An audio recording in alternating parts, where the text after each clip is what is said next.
Anyone that's been around in esports for a long enough period of time knows that you can get absolutely fucked from angles you never imagined.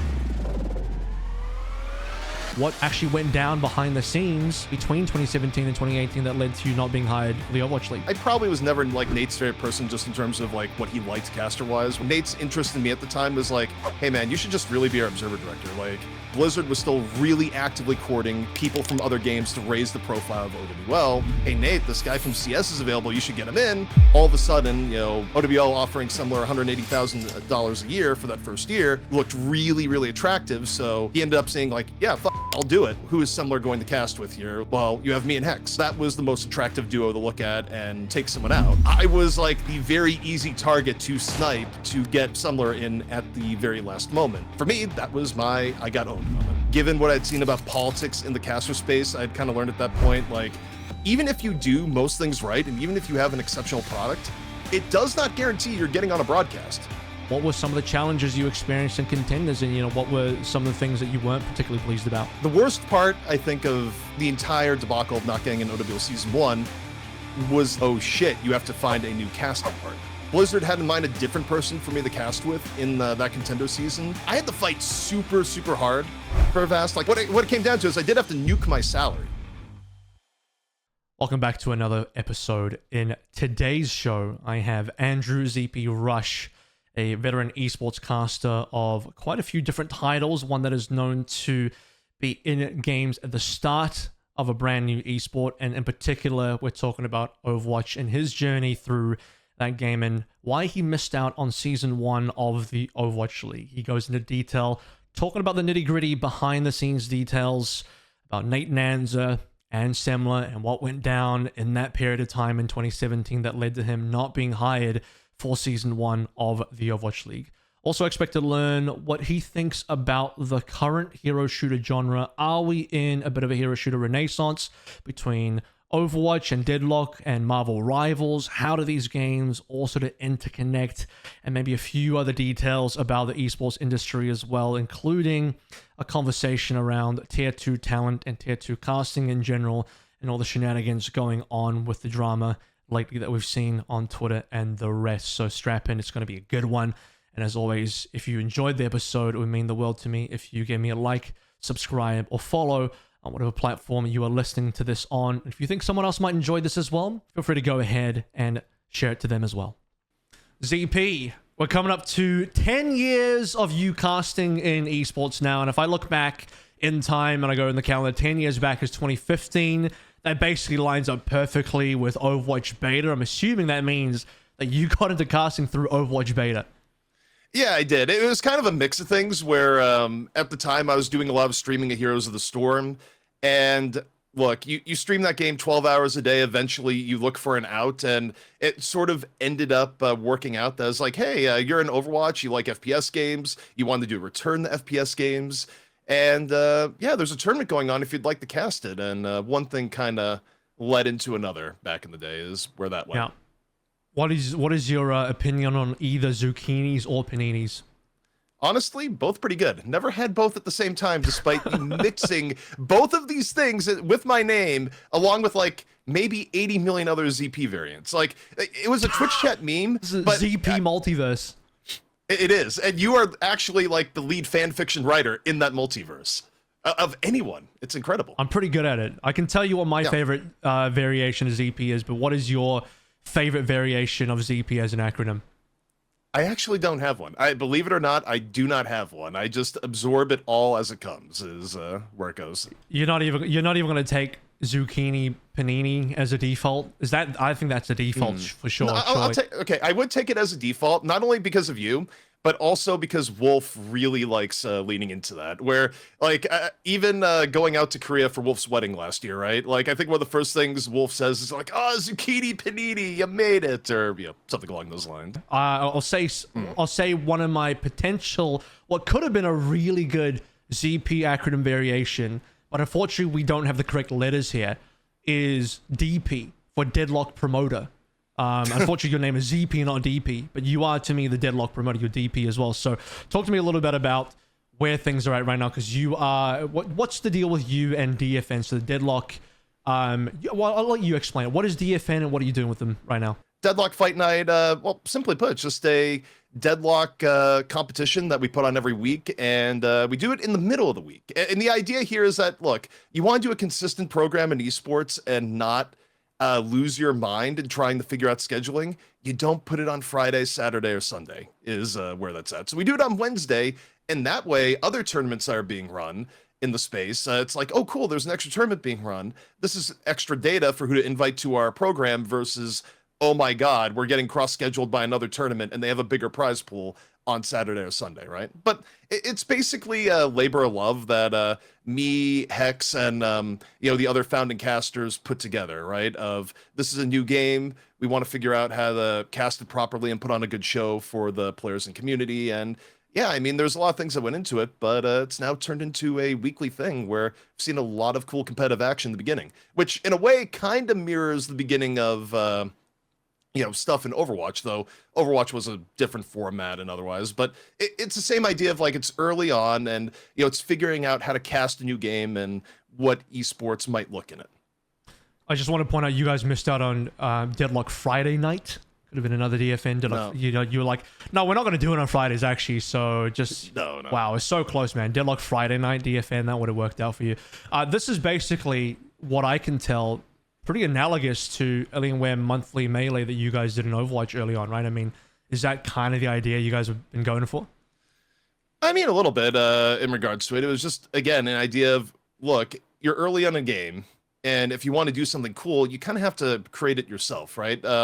Especially from a casting end, where there's too much of an attitude, I think, from some people, especially early in the game, of, well, I would like to do something in the game, but I'm going to sit around and wait for someone to ask me to do something, right? Like, if it's early in a game's life cycle, whether it be Overwatch way back when or something like Deadlock now, you have to come up with some sort of concept and run it yourself, ideally. Sometimes if you're not running it yourself, you get lucky and it works out, but the way I look at these things is why not make your own luck, right? And also do an incredible service for the game and its community at the same time. It just makes more sense to find a way to do it yourself if you can. How are you seeing the game evolve right now? Because Deadlock is, it was pretty hyped. It's interesting because I feel like it was like one of the best, worst kept secrets in gaming for some time, especially if you're on the competitive side. Everyone that, especially from our circles, because you either work in professional esports or you're kind of around certain pro players, especially around the type of genre that we're talking about here.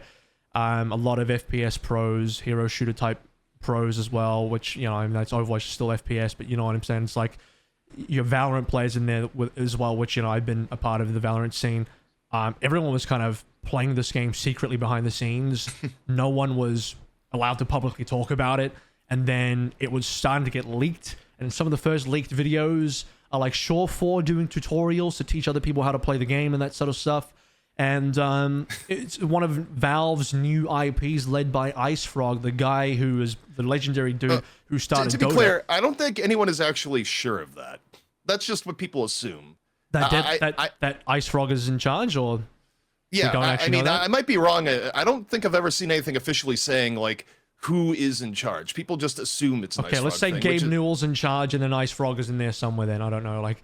Yeah, I mean, you could probably make decent assumptions as to who's doing what, but I mean, and that's not he's running PR cover-up. No, that's like legitimately. When it comes to some of that stuff, the info is, so far as I know, not fully out there one way or another. So, but that's what people think, given the fact that the game has a lot of Dota-like aspects to it, right? And it's being made by Valve, so people are immediately gonna be like, oh, it's probably from these people.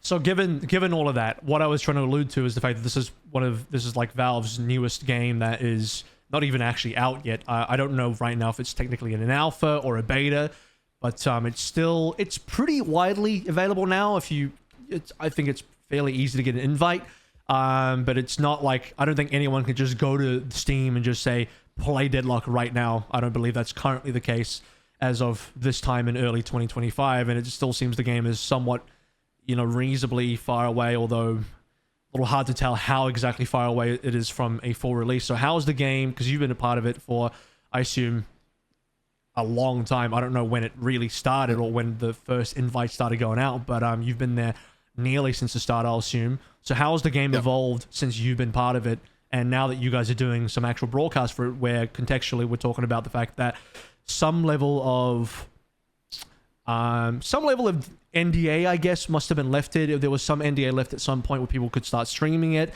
and publicly talking about it, and I guess with all of that also means the fact that you can do broadcasts for it and start tournaments for that kind of stuff, and obviously a game that's quite competitive because it's got all the Dota roots, all the MOBA kind of roots, then having some shooter elements put in there as well. So how's the game evolved for you, and where you guys at right now? Well, in terms of where the game has evolved from May into now, I mean, competitively, there's been a lot of changes, right? Like the game gets updates very regularly. I think right now, in the future, they're actually slowing down the update schedule a little bit, but things like balance and the map and where heroes are at would change pretty rapidly. But also, the game is very, very deep and basically calls on multiple skill sets at the same time, right? It's calling on people to be very good at FPS fundamentals while also calling on people to be good at, general macro fundamentals that you would have in a MOBA. So suffice to say, like, the skill level has gone up pretty rapidly over time. Like, people have gone out of their way to develop tech specific to the game, basically applying principles of macro from MOBA games into how do you like min-max and optimize. And the short answer, without getting like deep into the technical end, is that it's evolved a lot in terms of, how we see players like formulate their teams in competitive play, how we see people play pubs, what they value, everything else. I mean, it's just from May to now, the game is like night and day in terms of how much has changed. Not the least of which too is like how the average game changes as like player knowledge of how to play things properly increases. One of the biggest things there too is just it's a game that has like probably some of the best fundamental movement mechanics of any game that's released that I can remember. So the skill curve and just moving around the map is quite high because there's elements of, comboing things like going off a zip line into a wall jump into, very specific areas where you can, basically take routes across the map in a way that's like very min-max mobility-wise relative to what someone who just picks up the game might do. There's a lot of this sort of that tech that's evolved as well. So where do you see the game evolving further forward now? Because obviously I think one of the biggest things that was lacking early on was visually. I mean, the game is new. Games don't lock in a lot of visual elements until much later into development because it's a waste of time to try and, lock in some visual elements early and then you'll change stuff and then you have to redo assets. So it's a bit of a waste of time. So I think one thing that is definitely improved is visually some of the UI stuff as well. But like gameplay elements, do you see the game changing much in the future as when we get towards release? And how, not that you're like on the dev team or anything, but do you have any speculation on like how long before Deadlock might even come out, like fully releases a game? Well, and how far it's got left to go development wise and what it needs to do development wise before it gets there? I mean, it's hard to say. I mean, obviously, if you're talking about where it is now to a full release, one of the most important things for any game that wants to release in 2025 is what do you have for things like progression? What do you have for things that are, sticky and rewarding the player day by day for playing the game? And obviously those are all things that will come into play. And it's the stuff that keeps people playing, right? Like if you were to do a cross comparison to something like Marvel Rivals, the Marvel Rivals beta, like relative to where Marvel Rivals is now in popularity relative to its beta, the beta was like fairly low key. It was also a case where like you had to do a little bit to get keys in the beta period, but also like wasn't too hard. It was like open Twitch streams and that sort of thing. But the difference in player engagement when you have a game that, hey, it's just a beta and there's no permanent progression and stuff is still subject to change versus the level of engagement you get when all that stuff is in play is quite different, right? So that's like the number one thing that's missing out of the game. But also, when you talk about other things, the devs have been very straight up and saying, hey, a lot of the artwork, a lot of the polish that you're seeing right now, even though the polish is quite good in many respects, is still temporary and is still going to get reworks.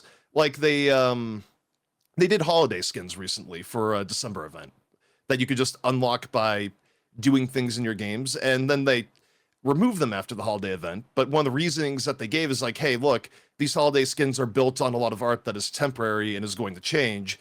So we're not going to keep this in the game right now when the base models that you're looking at are likely going to be different in the future, right? So you kind of put two and two together there. the game is definitely going to get multiple layers of graphical polish, I think, before you get into the full, hey, we are now really proud of this product, download it now on Steam, where, hey, one of the upsides of being developed by Valve is that you're going to get pretty good Steam placement when the game actually comes out, presumably, right? Absolutely. And before we talk about other games, because I definitely want to talk about, you mentioned Marvel Rivals there, and we've got lots to talk about in the Overwatch side as well, and maybe some other games too. But you are in a pretty unique position where you guys are one of the only people out there doing casting and esports for this right now. And what kind of experiences, I mean, when you look at this game, I think back to a tweet from our mutual good friend, Mitch Uberleslie, who you guys also have on DFN. He mentioned that this game is essentially like, I don't want to misquote him here, but to paraphrase, one of the hardest games he's ever attempted to cast, and it like from a challenge of doing a new game. I mean, he's done plenty of games that would have been considered new for him, but of them, pretty sure he believes that Deadlock is like right up there as like the #1 for most challenging games. So what do you sit on that? Oh, absolutely. I mean, there's no other way of putting it. And because it's not only are you combining the fact that it's a 6v6 shooter game with a lot of abilities and otherwise going on, right? Like that alone is already pretty complicated and difficult to follow if you want to do it like real justice, right? And the same way that a lot of people would say Overwatch in the beginning was a very difficult game to cast. Where, by the way, I think in terms of standards of Overwatch casting, that's sort of changed over time in terms of like guardrails people discovered. Not necessarily the best of Overwatch casting, but like how people sort of got to a mid-level there. But we can touch on that later. For Deadlock, though, you have like peak difficulty of OW, and the fact that right now you're still in the beginning, so there's not a approved template of how to cast, right? Like a lot of the people that would cast OW later on after the early era where it's like, you know, me, Hex, Mitch, Jason, otherwise sort of figuring out, dear God, how do you even approach this game, right? There's sort of at least a template of, oh, these people have been doing a broadcast for a long time, and these are the things they do, so now as a new caster to this game, this is what I should do. Well, Deadlock is in the period of, oh dear God, how do you cast the game with high complexity, with also the fact that you have to adapt your game knowledge of what is going on with all the MOBA side stuff of there's progression of characters within the game. There's a lot of game state stuff to look at in terms of, you know, how many buildings a team has taken out, like where are they on the map? What happens if you win a fight? Is this enough to like actually push and end the game? And then what are the storylines within? Like, is one character super farmed? Is one character not very farmed? Did another character go a unique build that you haven't seen before? How is that impacting the flow of team fight stuff? So, you know, if you had trouble basically casting Overwatch where everything was static and you saw the same team fight over and over again, Deadlock is kind of a Dark Souls mode of that from a casting point of view, because if you couldn't handle something like Overwatch, you're just absolutely done for in a game where you have all these other factors that are also rapidly changing, right? So yeah, it's I think bar none, it'll probably go down as the hardest game to cast.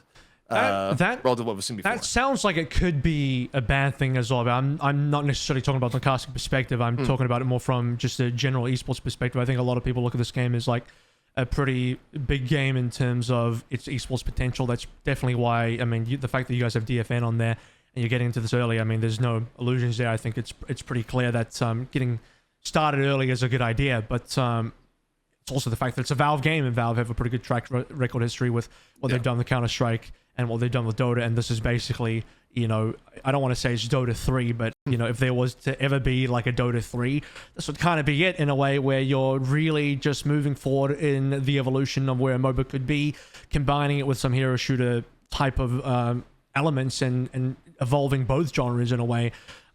So when you look at this game, I mean, would you accept any sort of like, I wouldn't say criticism, but would you accept that maybe the game might have some pitfalls if it's potentially too complex for people to get into, or if it's just like a little bit too much going on? I mean, depth is good on one level, but as an esports for appeal, I think the more hardcore your game is, the more like you really need to leverage how many people are into first of all playing your game, but also to a high enough degree to like really understand and be able to appreciate these kind of things and the nuance and the complexity.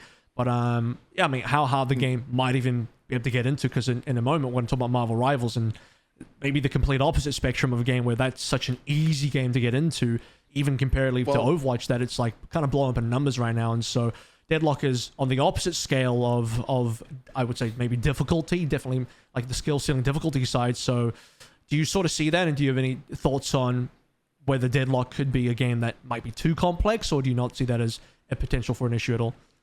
Well, this is, I think, something that people really fundamentally misunderstand about esports side. There's the casual end, and then there's the esports end, right?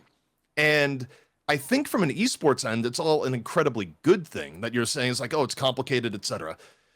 I think there's a few things that go into esports viewership. Number one is how big the game is, period. Like, everything flows from where the game is currently at, pure and simple. However, the second part, and OWL themselves back in the Alley years, like, did a lot of studies on who is watching our broadcast, why are they watching the broadcast, right? And by far, the biggest segment of people that are watching OWL back in the day were people that were watching it with the idea of, how do I get better at this video game, right?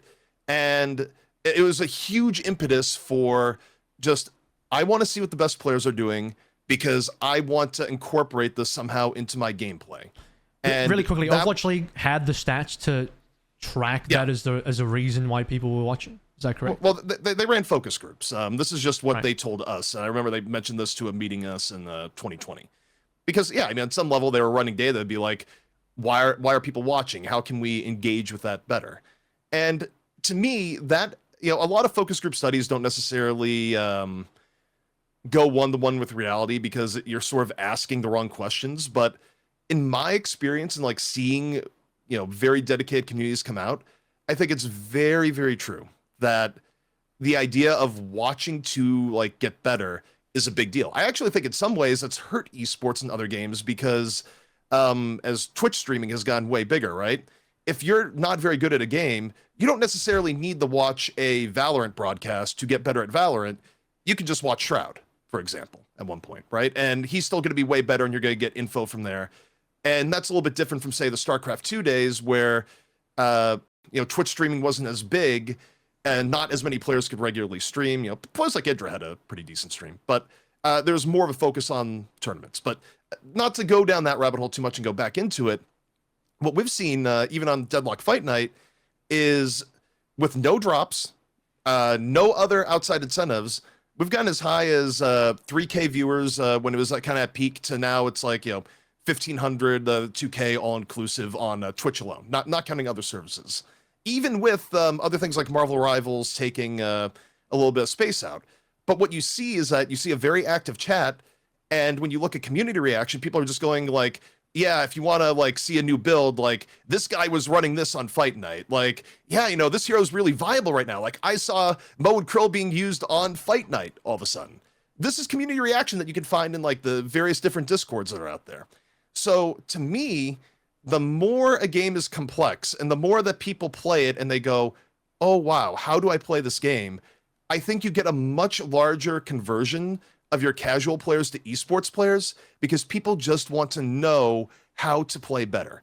So to me, it's a big upside. And also, I do think people, and this goes to Overwatch criticism too, where I think people way overblow it. The idea of like, oh, it's hard to tell what's going on, etc. Look, when most of your viewers are people that are playing the game, people can tell enough that they're good with it.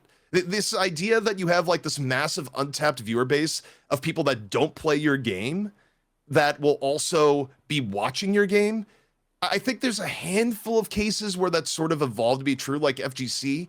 But in general, especially when a game is brand new, your viewer base is going to be people that are playing the game. They're not going to be that confused. I do think the majority of the viewers for any given esport are people that play the game quite regularly, unless we're talking about like super old esports and games where like I think Counter-Strike, actually a lot of people who watch it don't play the game, but it's a legacy esport. I think that's a completely different discussion. But yeah, the key word real quick, emphasize there is like new game. Like I think when you get into like the 10-year plus period or like a long-lasting institution like the FGC, I do think that changes a little bit. But if your game is brand new, why would people care about the game? Oh, right, they're playing it, right? Like that is the main overwhelming reason for something that is a new release. And now, you know, we've mentioned this a couple times and kind of brought it up, but you said Marvel Rivals in there as well. I think it's a decent comparison because we also have Overwatch to compare to, as I don't know if we can call this like a renaissance of hero shooters or anything like that. I don't know if you see it that way, but to me, it's really interesting that 8 years deep in the hero shooter category genre life cycle, we're now starting to see new games pop up in the genre. And it's not like we didn't see other games pop up that tried to get things done. You had the early competitors, which never sort of stuck around. And then, you know, you had a bunch of clones in the middle during Overwatch life cycle, especially from the mobile side, that were never going to take off. I think one of the biggest attempts at trying to dent Overwatch and come into the scene of recency that's not Marvel Rivals or Deadlock was the unfortunate fall of Concord, which came and went in the span of 2 weeks. But it's a game that obviously Sony and Firewalk thought it could be a hit because there was still some untapped potential there in hero shooters. And when that game flopped, everyone was like, oh, maybe hero shooters, just this genre is done. We can't really expand on this genre. I think going to this genre is probably a bad idea, right? That's at least what it seemed to look like. There were definitely a numerous number of other reasons why that game failed. But it was probably not a good look for hero shooters in general. I mean, surely Overwatch didn't have that much of a stranglehold over the hero shooter market. And then when Marvel Rivals dropped, it was proven that, in fact, no, the hero shooter genre has enough room for it, for even growth to happen and for new people to come in and experience the genre, because Overwatch is old enough that if you're a super young player and you got into gaming at a certain age where Overwatch is already 4 years old, you might have picked up Fortnite or something else instead, and now you're slightly older than that, and you don't want to jump into something that's maybe considered older like Overwatch, and you want to jump in a new game, you actually have new hero shooters. I don't know if you would include Deadlock into a hero shooter category. I mean, it kind of has that appeal. I would say it's still mostly a MOBA game first and foremost, but it has visually, at least from like an outside perspective, if you just watch basic gameplay, you're like, oh, I can see the hero shooter here. So are you surprised by the fact that hero shooters are kind of popping up and being popular again? And, you know, how does Deadlock fit into that sort of dynamic? Well, I'd say first off on the Deadlock part, it's definitely a true hybrid. Like, MOBA doesn't really catch on to like why people really enjoy a huge part of it, which is that fundamentally it's very, very good on the shooting end. Like, you can't get away from the fact that you do have progression and all the rest in it, but the shooting end just feels great. Like, it feels better than basically any other game out there on the like core fundamentals in terms of just moving around the map, feeling really good, shooting, feeling good, etc. But, you know, to the broader idea of like, oh, are hero shooters good or hero shooters bad? Like, can you still do this genre? I think it goes a little bit more to a very simplistic part when you look at what people play and why, is that people like playing fun games that on face level look cool and look as like something that'd be like, yeah, that's fun. I'll hop on that for a little bit. And that sounds like overly reductionist, but when you look at the games that have failed in the space, either they didn't have appeal because they just didn't look cool. There was no like hook for people to give a crap about the game, or they just weren't fun, right? Like, you kind of need to have both. Marvel Rivals is a good example of a game that, you know, generally speaking, it looks cool. Like, it looks, you know, it uses the Marvel IP and it grabs like some of the most iconic designs, and unabashedly, it's like, we're going to make everyone look awesome, like true superheroes. And people are like, that looks cool. I might, you know, download and install it. And the overall gameplay loop, while, you know, it remains to be seen how it's going to hold up to the stressors of people actually learning the game in the long term, you know, on face value, it feels fun when you go into it. And truthfully, I think that's all it takes. I think people sometimes, you know, overthink the idea of genre fatigue, not genre fatigue, everything else. And I think part of that is just because gaming-wise, there's so much garbage that gets pushed by, you know, game devs. And I could go down an entire rabbit hole of like why you get so much bad stuff from game developers. I'll just say the TLDR to that, it's not a commonly talked about idea, but it's just the fact that a lot of your greatest games in history got made by like, you know, 30-year-olds that were like super deep hardcore gamers themselves, right? Like Jeff Kaplan's a good example. He went directly from just bitching and writing out just flaming posts full of vulgarity, talking about how the EverQuest devs were shit, you know, as any hardcore gamer would back in that EverQuest era, directly into a design role on World of Warcraft, right? But as the game industry has matured, you get more instances of people that are now, you know, in their, you know, 50s and 60s. They're not playing games as actively, and they're not going to be as strong of a voice in the room when executives come in and be like, hey, make us the next Fortnite. So you get a lot of like uninspired stuff that's being made by people that don't even play games anymore in a lot of instances. And that's probably why you get a bunch of junk out there. I'm not saying that was necessarily the one-to-one case for Concord. I'm just saying broad spectrum, that idea is like pretty common in the industry. And it's sort of, the industry has to figure out, well, what is important? Experience of being in the game industry, or people that have inspired ideas that are actually like connecting with what people currently like. Yeah, I think all of which to say though is like a lot of games are bad for various reasons. I don't think Marvel Rivals fell into a lot of those pitfalls. They found a good gameplay loop. And what do you like? Are you surprised by how much Marvel Rivals has taken off? Because I don't know if you played the beta at all. I certainly played the beta, and I felt like the game had potential, but I wasn't sure exactly how far it was going to take off, because a lot of the content in the beta was not quite as expanded as what we got on the release, and we never got a good idea of how much content the game was going to have, generally speaking, but then also moving forward in terms of the developers' support and their content cadence. We didn't really get a good grasp of what their monetization was.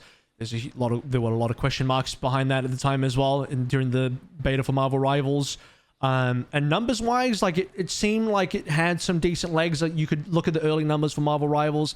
Enough people played the beta. There was enough interest on Twitch as well. Not that streaming numbers is the be-all and end-all of how popular and successful the game is going to be, but it certainly is going to be an indicator.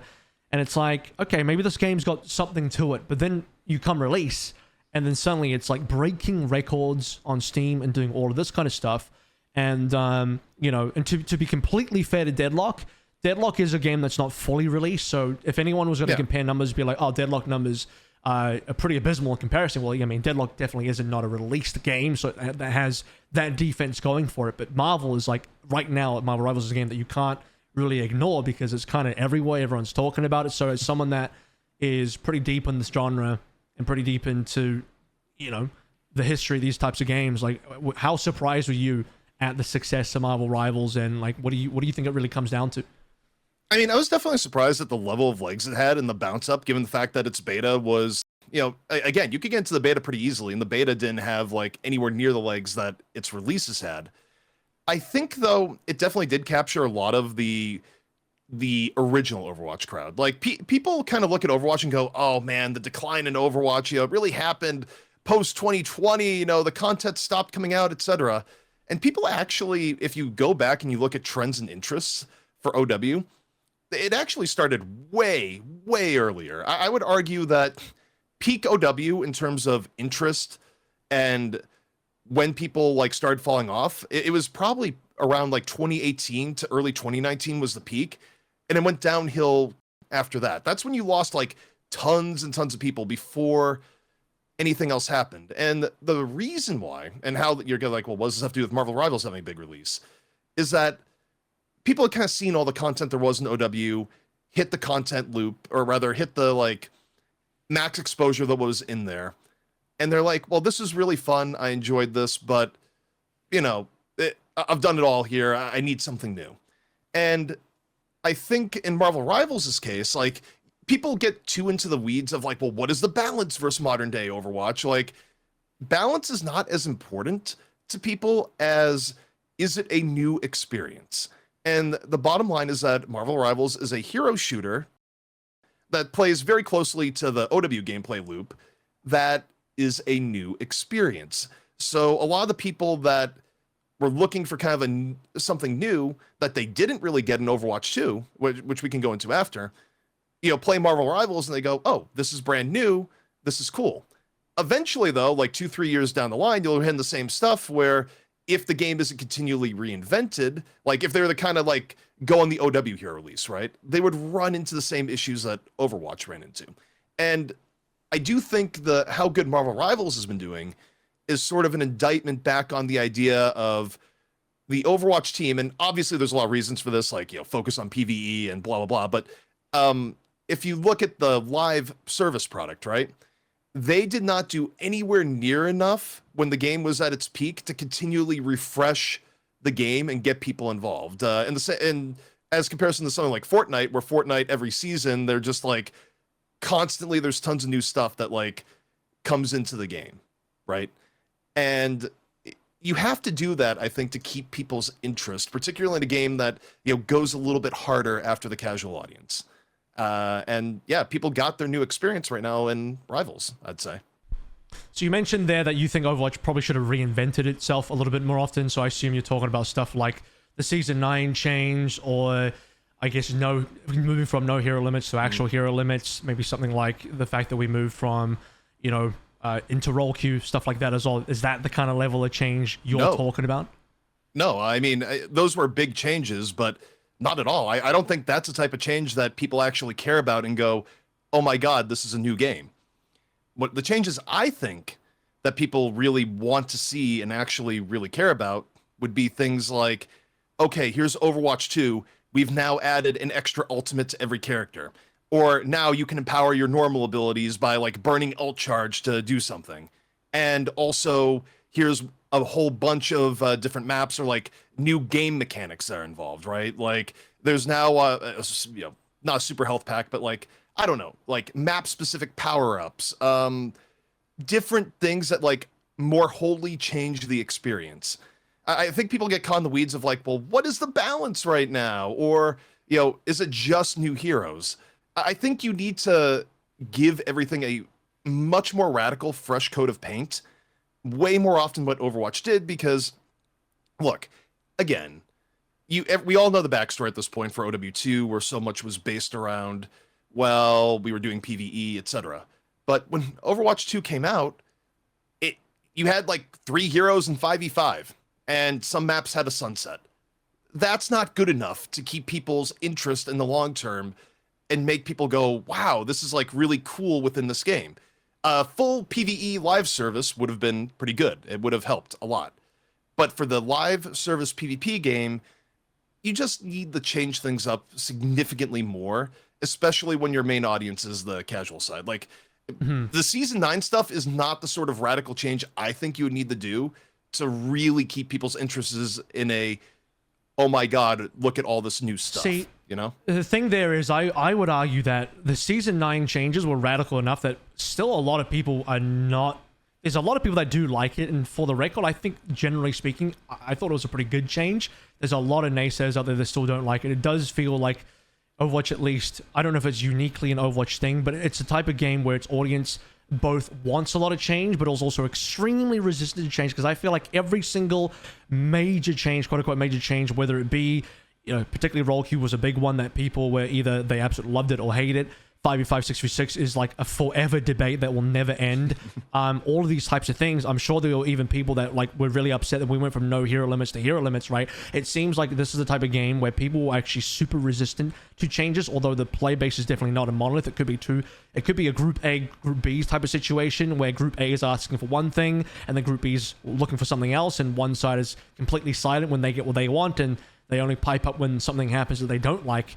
But yeah, I think Overwatch, because it sounded like to me you were kind of suggesting things that were very, very radical, and in some ways that I was even thinking like, I don't know if I would be down for some of that. You should be, though. It sounds should be, because pretty extreme. Is that? Here's why you should be down for it. I think in terms of game design, more than anything else, the rule that supersedes everything is rule of cool. Are you putting cool stuff into the game? It goes over. Is everyone going to think it's cool though? Because like I said, I mean, the Overwatch audience is always like, they're always pretty negative about change. I feel they're negative about change when it comes to things like balance for the most part, or things that are sort of a pick-em on if it's good or bad. If you throw new stuff for people to do and it's reasonably high quality, people generally are going to enjoy it.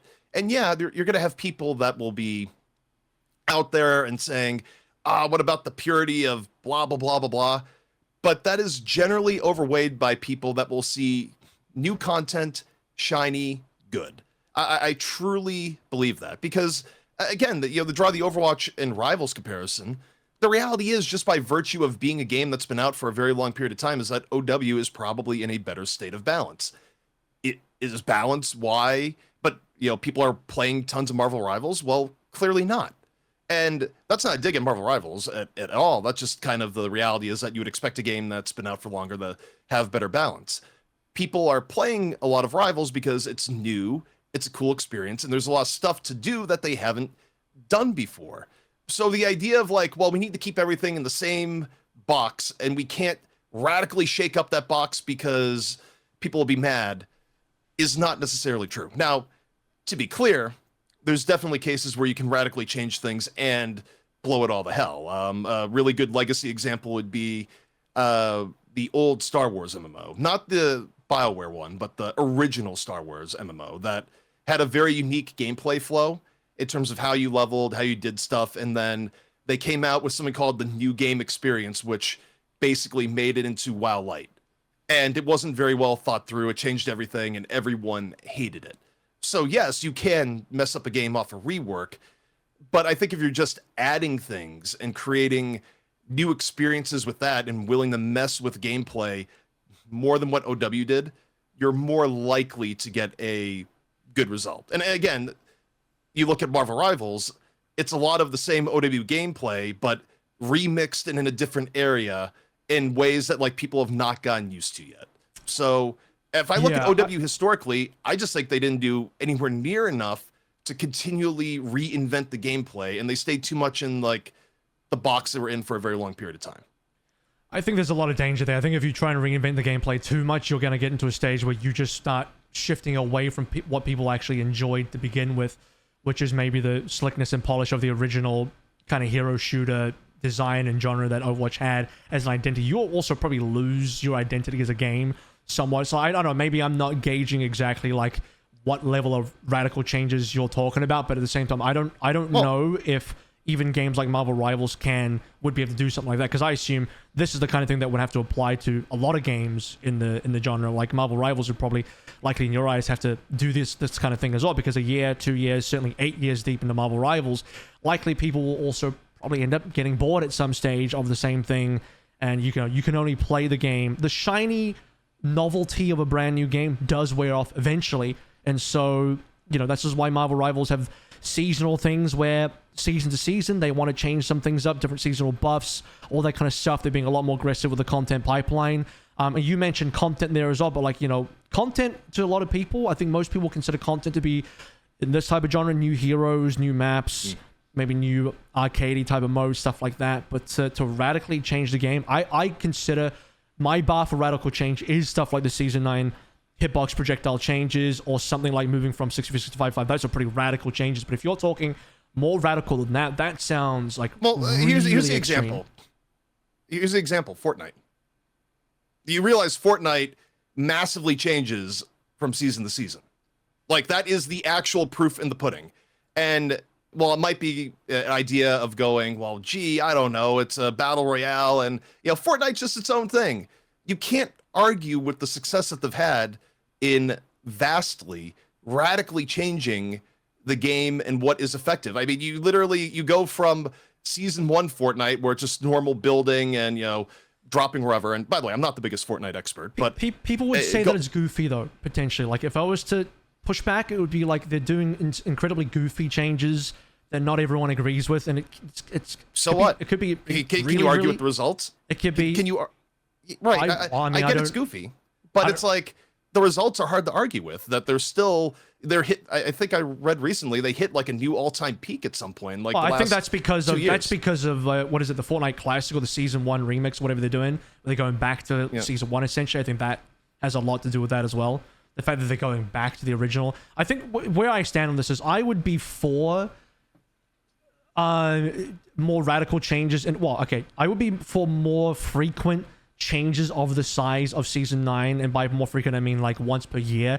I look at the League of Legends model as what I'm looking at, because I don't know how familiar you are with the changes they do in their game, but every year they sort of do some sort of large annual change to the game, or they might refresh the way the entire item store, the way the items work. They introduce a new rarity of items. When I say rarity, I mean like an upgrade tier of items in League of Legends.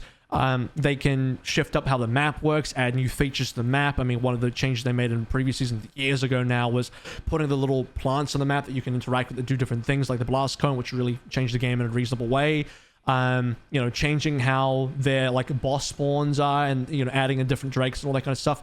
That type of game has way more levers to pull. You look at Dota as well, they add in stuff like talents that never existed in Dota. They change up the maps as well, and because the game just has a singular map, those types of changes are way more significant. So I think MOBAs in that kind of way have way more levers to pull to try and make these larger changes. And I would like to see Overwatch do that in some sort of way. And we actually get hints of that, given the fact that every single experimental quick play or sort of arcade game that they do in Overwatch is also, the byproduct of it just being a content thing that they do is also a test to see if they can add in some new features in the game. So what they did with Junkenstein's Lab with the different pickable passives and stuff like that, that's actually something that could make it into the base game. And that would be like probably on your level of radical change. But I don't think I would want personally radical change as much as what Fortnite does to the game at some points, to make it so goofy that it becomes quite a polarizing thing where like maybe that is what some people want, but at the same time, in your live service game, if it changes the identity of the game too much, you just lose the identity of the game. And I think a very fair question to ask you here is, you would want that for Overwatch? Would you want that for something like Deadlock? Because now we're talking about something where it's like, the raw identity of Deadlock could change quite a lot from what it is now, what it could be. So I guess I'll answer the first and then go to the second. And also, a really good example I didn't bring up on the change is good would be what you've seen with TFT. TFT is one of the absolute biggest games in the world, and you cannot find a game that changes more radically from season to season than TFT. Yeah, the units all completely change, all completely different synergies. Like, you're in the same gaming framework, but what is inside the framework is changed very, very radically. So TFT is another thing to kind of go back and look at. Really quick, I will push back on the TFT side as well, because that is something unique to their game that they can easily do, simply because, first of all, the identity of the game doesn't change. The theme and the sets change in terms of what type of champions that you can play with in the cards, etc., because that's just part of the model. That equivalent change would be like changing your entire hero roster in a MOBA or your entire hero roster in a hero shooter, which is just not something possible. So I think that's a unique thing for TFT. But my pushback there is that it doesn't change the fundamental identity of the game, and that is what I would not want. I would not want to see any radical change that like too fundamentally radically change the identity of a game. But sorry, continue though. Well, yeah, to a quick note on that, and then I'll go to the Deadlock example. But I would also argue that, doing things like, you can now pick one of two different ultimates, for example, in Overwatch, right? And I'm just using it as an example of like things you could do. I don't think that fundamentally changes OW. You're just giving people more options. You are expanding what you can do. Like, changing around abilities or giving extra options like that is good, versus, changing it to 2v2, for example, which would be like a super fundamental change. Deadlock-wise, I would fully expect there to be revamps as time goes on, right? Both in the sense of, I think MOBAs probably get altered a little bit more by changing different heroes, just because of like how deeply that affects things like draft. But you kind of mentioned a little bit of like the big Dota changes that came over time, right? Where it's like, all of a sudden we now have talents, or we're doing reworks to the item system, or whatever it may be. I would be surprised if you went to year 4, you went to the time machine and went to year 4, that you wouldn't have had like some big system changes, or new map objectives or whatever. Like, I think those changes probably will happen organically over time, even in there, in the same way. But Dota, it would be more of a Dota model than anything else, if I had to guess. Sure. Actually, you know what? For the record, you did mention the double ultimates before, and I don't think that is like... That is a change. I agree. I don't think that type of change is like so identity changing that Overwatch itself would change. So I would probably be for that, like for a game that gives you more options that kind of way. And again, I mentioned the fact that the Team 4 development team have already hinted at the fact that stuff like their own talents, the pickable passes from Junkenstein's Lab and stuff like that is a possibility. And I didn't even mind back in the day when Symmetra had 2 ultimates. I might actually be okay with that. So that's fine. Yeah, Go on. Yeah. No, I was just gonna say, I'm talking stuff like that where you basically play and your experience in playing the game is, oh wow, there's all this new stuff to try. You can keep a game within the same general feel of gameplay flow while still amazing people with new things. And the part where, and that's why I think people enjoy Marvel Rivals right now, the OW fan base, and why OW itself probably lost steam is that, if you were, for example, a Tracer main going from OW1 to OW2, your net game experience, aside from like the realities of 5v5, right, didn't change all that much. Like, yeah, balance was a little bit different, and then, Season 9 changed it a little bit, but, your general vibe on if you were a one trick did not change a whole lot unless your hero got like a super specific rework. Whereas ideally, even if you are the person that's just done nothing but play Tracer from 2016 to now, it'd be good if you had a patch where you logged in the OW and you suddenly went, wow, there's a lot of new stuff I can do. That's the sort of feeling you need to capture while still keeping the game the same. And there's infinite different paths to do it, I feel. How do you think the interaction between Deadlock, Overwatch, and Marvel Rivals will be moving forward? Because these are games that are probably, at least with Marvel Rivals and Overwatch, currently like the predominant hero shooters. I can't really think of other hero shooters. I mean, I'm at the stage where I do not include Valorant in the hero shooter category anymore. No. I mean, you can't, at an extreme stretch you could, but that game is so fundamentally a tactical shooter game like Counter-Strike that you really is not really like a game you would throw in that genre. But maybe in an extreme stretch, Deadlock you could probably kind of put in there. I think it's enough of a hero shooter that you would consider it to be at least roughly within the category. We have had a history of games and within genres, like you look at Battle Royales, you mentioned Fortnite, you have the Fortnite, Apex Legends, PUBGs of the world. PUBG did fall off in the West a decent amount, but in Asia it's still a really massive game. To be fair, Fortnite is a massive game in the West, not a very big game in Asia at all, so you kind of have the opposite effect there. Apex is still pretty popular most places, although I've seen across the socials that maybe people are a bit frustrated with Apex Legends at the moment. We'll see what happens there. But it does seem like 2 to 3 games within a genre can massively exist at the same time. Dota 2, League of Legends, Counter-Strike and Valorant both exist. You know what I mean? Like, it feels like you can get 2 to 3 games within a genre existing. So where do you see the future of the hero shooter genre as it relates to the 3 titles I mentioned, Deadlock, Overwatch, and Marvel Rivals? Or do you think one of those 3 games will actually not have a future at all and might come down to 2 games? Well, I think in the next year, definitely probably a lot of big stuff. Well, clearly a lot of big stuff right now for Marvel Rivals. It's kind of indisputable. Bear in mind, though, well, I think things are good and it has had way more legs than expected. There's also other games that have come out in recent memory, like X Defiant, right? Which had a really big launch, and then all of a sudden its thunder got stolen by a new COD coming out, and people got a little bit tired of it, and it's already in end of service, right? Like, I think it's either shut down now or it's in the process of being shut down. So you can't entirely be fooled by you're doing really well right now, because it doesn't necessarily mean you will have it a year from now. But I think from the best available data we have right now, I think Marvel Rivals will probably have a very good next year to even 2 years before they run into sort of the brick wall of issues that OW had to deal with, right? As people got more used to the game. I think you kind of have a goodwill period when it comes to things like role swapping and people's willingness to put up on it. And eventually you hit a point where people get very aggravated at some of these issues, and it forces change or becomes more of a deal for the community, etc. So, we could dive into that a little bit more later, but I think short term, the answer to me is that Rivals will be very good for the casual players. I think it definitely comes a lot at the expense of the OW casual base for sure, in that game 1-to-1, just because, it's brand new stuff and people like brand new content. I think OW needs to figure out like what levers it needs to push to get people back into their ecosystem. And I guess the question is like, when do those levers get pushed? Were they in the initial roadmap? Because it'll probably need to be more than just one new hero every 3 to 4 months.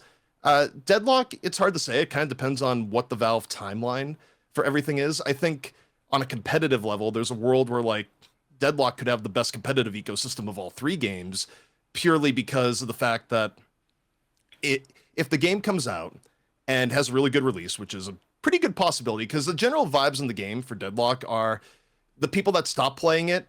You see this commentary everywhere. It's not I dislike this game. It's I will play the game at 1.0 when there's progression and there's things to play for and everything else.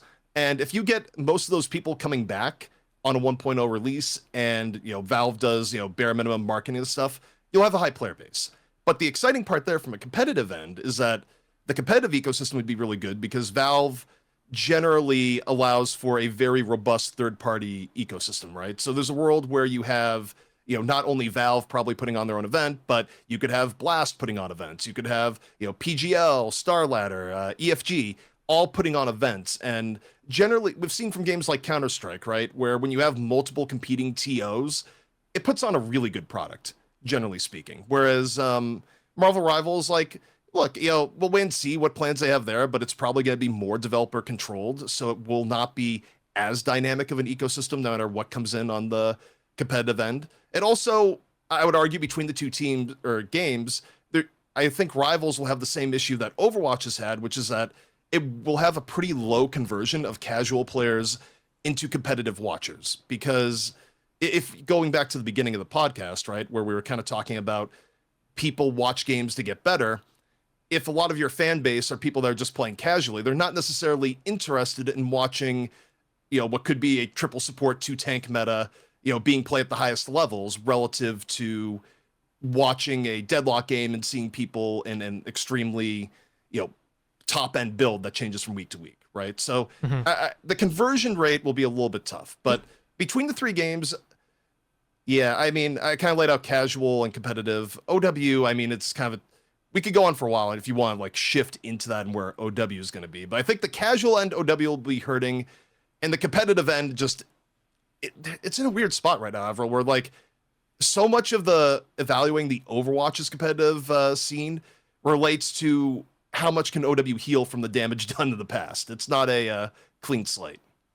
It's a really interesting time in gaming because you brought up X Defiant, which I actually forgot about, but I do. Yeah, I mean, it's a sad one because I think X Defiant was a game that might have had some potential in there. Was trying to compete with Call of Duty and unfortunately couldn't do so. Which is and Call of Duty you would think is a game that nowadays it's getting pretty old, but at the same time it being a new game every year is. I was going to say both a good thing and a bad thing. It's still probably mostly a good thing though, because it does have that sort of rejuvenation as a game every single year. And yeah, they've had some misses. They've had some, stinkers in there where like certain COD releases people did not really jive with. I think COD Ghost was one of the big ones that people did not really enjoy. People didn't really enjoy Infinite Warfare either, even though I personally thought that game was fine. Fun fact, I actually casted Infinite Warfare, so maybe I'm a little bit biased there. So X Defiant going is a strange one. It does feel like it can be hard to predict games. I think the good news for a game that's still yet to release like Deadlock is the fact that it did have a all-time peak of 171,000 on Steam, and the game hadn't released yet, so that's a good sign for early interest. But we will see. We won't know until the game really comes out. Even the Marvel Rivals beta, it's like hard to extrapolate too much, but it ended up coming up to pretty big success. I would also argue because, there's plenty of people looking for a new experience outside of Overwatch, and it's whether they like current Overwatch or not. I think even if current Overwatch didn't have the kind of negative PR that it has, Blizzard included in that conversation, I think just it being an 8-year-old game is enough for people to want to look for a new experience, right? So casually, I think there probably is some room for all three to maybe exist in there some way, but where do you how do you look at games like X Defiant go now? Because I think there are a lot more obvious reasons why a game like Concord wouldn't survive, but X Defiant is a really surprising one because I thought that game would have had a few more legs. I don't know exactly why that game ended up failing. So is it just the volatility of the gaming market? I want to talk a little bit about streamers in a second here as well, and content creators in general. Negative PR. I don't know if they had a lot of negative PR there. Certainly Overwatch gets a lot of negative PR, even from its own content creators. That certainly provides a lot of, momentum and fuel for community sentiment, which is not always like, it's not that the community didn't feel that way in the first place. Maybe it just exacerbates things. But like, how do you see X Defiant's death in all of this in terms of like being able to predict what game isn't going to make it? Well, I think part of it is that your game can't really be generic. And what I would argue that, you talk about the hero shooters that we're just talking about, all three of them have very good baselines in terms of interesting characters with potentially really good lore. Like, if you look at YouTube, there's like stuff that got data mined or something, the Deadlock of like full-on visual novels, like going into character history and all the rest, right? And people generally are like pretty interested in that. Obviously, Overwatch, very interested in the character lore and what is there. Marvel Rivals, I mean, there's an entire cinematic universe for Marvel and like a, 60-year history, 70-year history. I think games like X Defiant or say the Finals, where the Finals is also, dropped massively off of its peak, right? Gameplay alone isn't entirely enough. You need people to kind of attach to and be like, I like playing this game regularly, and have some other reasons to do it. And, having anything to attach to character-wise is important. And it can't just be like, this is a cool gameplay wise. And you even see that. I think Fortnite is a little bit of an exception, but Fortnite like almost substitutes having its own character for just having everyone else's characters at this point. It's like, yeah, we just got everyone's IP in here. Like you have Goku versus Marvel or whatever. And that's something that people look at as like, yeah, I really appreciate that. They appreciate the Overwatch lore, they appreciate the Marvel lore. I think the Deadlock lore is a pretty good chance of getting appreciated in the long term. But, X Defiant, it's just an avenue for gameplay. The Finals, it's just an avenue for gameplay. Or, you go back to I forgot about the Finals, actually. That's another good one. Yeah. Or Hyperscrape, which was the Ubisoft, like, BR. Again, there's nothing attaching people there, it's just an avenue for gameplay. I would also argue, I guess people would be like, well, what about Apex Legends? They had pretty good character design within it. It's probably a little bit light on the lore, and who knows, maybe that is part of why they're hurting a little bit more nowadays than they were a few years ago. It's probably other reasons, but the game had a very strong aesthetic and character, and people also enjoyed the characters in that game, right? So I think on some level, it's not just about gameplay. You have to create or fashion an IP that people give a shit about in all ways. But also, counterpoint to it's not just IP, because you look at failed Marvel games, the Avengers Marvel game that Square Enix put out was not it, right? Like people looked at the peak of Marvel, no less. Like it was right after Endgame, I think, or in that period of time, and the gameplay wasn't good enough. You need both. It's funny you bring up the Avengers game, because I actually saw, I think it just I somehow came across my Reddit feed of there was a thread about that game, and it was basically like, man, looking at Marvel Rivals makes me sad because I wish that could have been our game instead. And you see that, you see that from Concord as well. People are like, man, I wish that could have been our game. I'm sure plenty of people in different respective games feel that way, especially maybe the developers. I touched up on this in the last question, but I want to go into a tweet that you had pretty recently that I thought was pretty interesting. You mentioned context for this. I guess it might have been surrounding discussion, generally speaking, about content creators, streamers, YouTubers, whatever, making negative content, having some sort of negativity bias. And I think there is some impact that it does have for, a game's reputation, all that kind of stuff. But the counter side of the argument from my perspective is also that sentiment also has to kind of be there and brewing in the first place. Otherwise, a content creator just looks stupid saying negative stuff about a game that's obviously quite good. But anyway, your tweet said, content creators don't go negative as a conspiracy to get clicks. Content creators go negative because any game in existence will lose appeal if you play it 12 hours a day, every day. The lifestyle of being a content creator means any game you choose will eventually break you. Go into that a little bit for me. Yeah, I mean, look, I have firsthand experience with that. I, started out as a Heroes of the Storm streamer, and I played that game 12 to 16 hours a day. And it was a really fun game. I enjoyed a lot about it. However, it does not hold up under that level of gameplay, and I don't think any game does, because you just hit a point, right, where annoyances in the game, just like annoyances in real life, like you sit next to someone in a cubicle and they have a habit of clicking their pen. You probably let it go for a while, but by month 3 of sitting next to that person, you want to send that pen into space. And it's kind of the same deal, I think, when you are a content creator, when you must play a game that many hours, which by the way, you need to do as a streamer until you get like really, really high up. And even then, the streaming game is so much based on how many hours you put in a day, especially as you're getting started. And there's just a lot in a game that's going to get very irritating when you have to deal with it at a way higher rate per day than the average player playing the game, right? Like, you use the Heroes of the Storm example, right? When you have drafts and some heroes are like really, really bad, for example, and you have people that like doing things like stream sniping and otherwise, and maybe you have pressures on you, like someone's telling you to do a challenge in the game, or like you're trying to achieve an objective, number one with this other hero or otherwise. And then you go into hours and hours of gameplay where you have people sniping in and specifically picking shit that's bad to mess with you, or people are just picking shit that's bad because they just want to play that, or you have issues with people cheating, or you have issues with just something in the game being broken that hasn't been fixed. And unlike the average person that might deal with that a few times in a month, you're dealing with it 100 times in a month. Any negative aspects of a game will be amplified for you because of the raw amount of time you are putting into a game.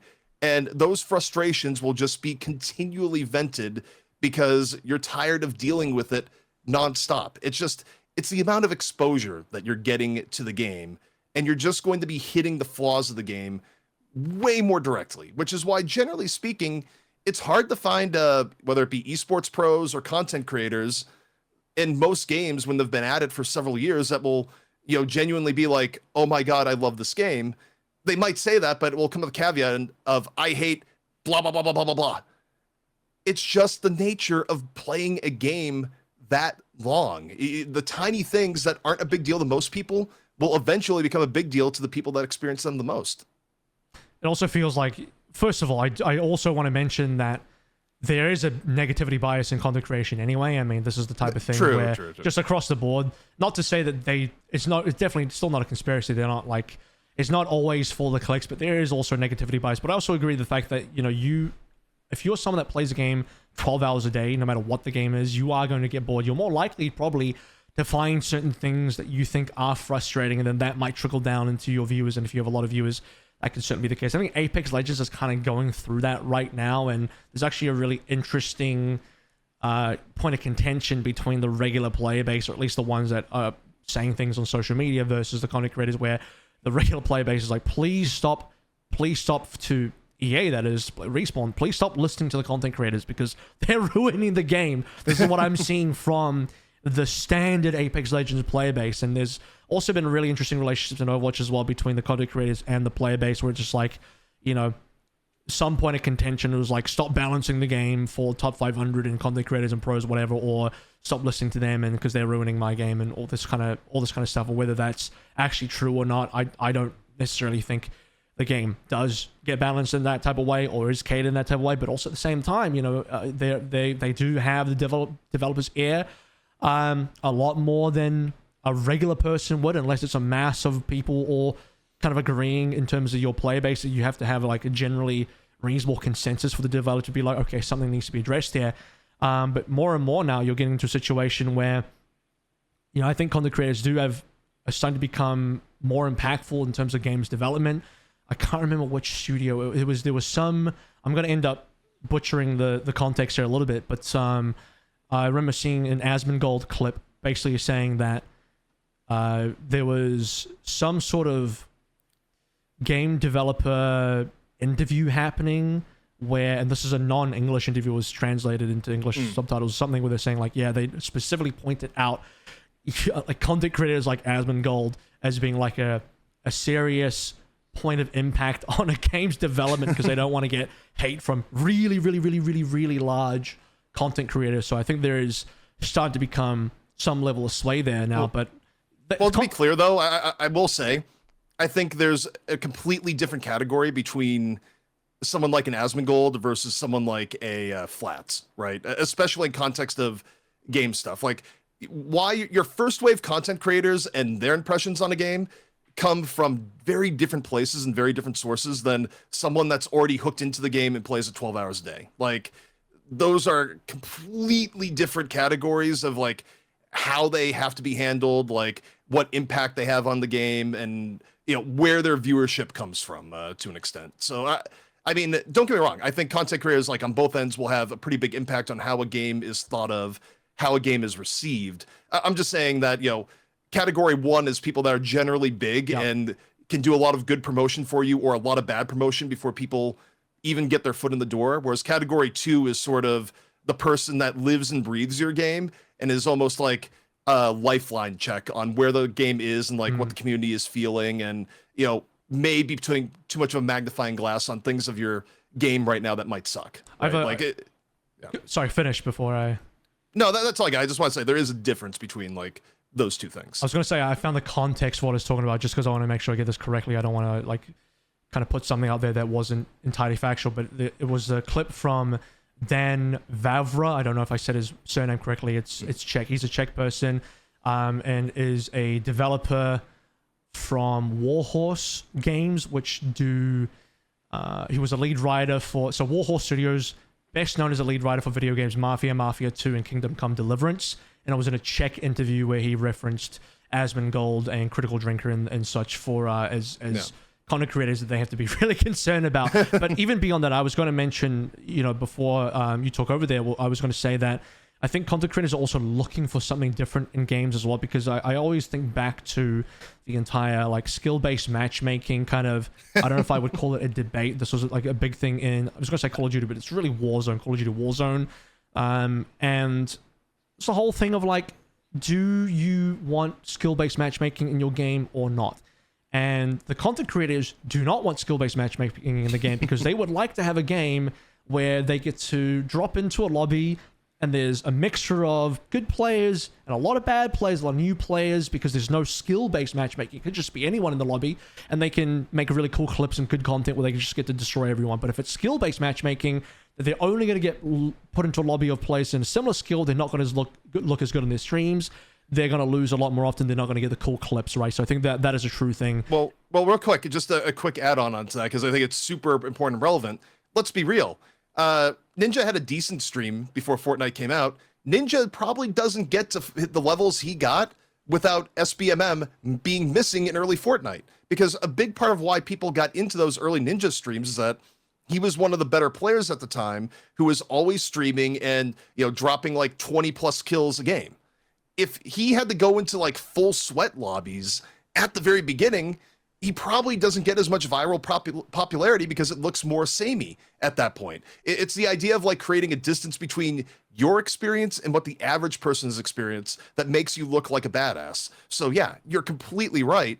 That's a area where what a content creator or what a potential content creator would like to get is wildly different than what the average player would actually want. The only, and because I'm capable of doing pushback on myself here as well, the only sort of pushback I'll say on that, even against my own point, is that I think in other types of games where there's not only skill-based matchmaking, but very like, if we're talking about if you're a top Overwatch streamer or top Valorant streamer or whatever, you're in Radiant lobbies, you're in Grandmaster lobbies, same thing with Marvel right now, you're in like GM plus Eternal whatever lobbies, that is a very different conversation, because it's like, they know what they're getting into. They are wanting to get into that type of game, because then you can brag about the fact that if you can dominate a super high level lobby, it's proof that you're a super high level player. So there is maybe a subset of content creators in a type of game like Warzone where they don't want that at all because they want to dominate noobs, and then a difference between other games where, to be fair, you probably don't have that option. It's not like it's not like there is a typical FPS shooter where you just don't get ranked lobbies in a normal 5v5 6v6 team game where skill-based matchmaking just doesn't happen to be there. It's like if you're in a ranked game, and you want to prove that you're a good player, and that's mainly where the top content creators come from, is they're like high-level players in the first place, then yeah, by default you're going to get into those Radiant type of lobbies, and you don't really have a choice in that. You just have to be good into playing that, right?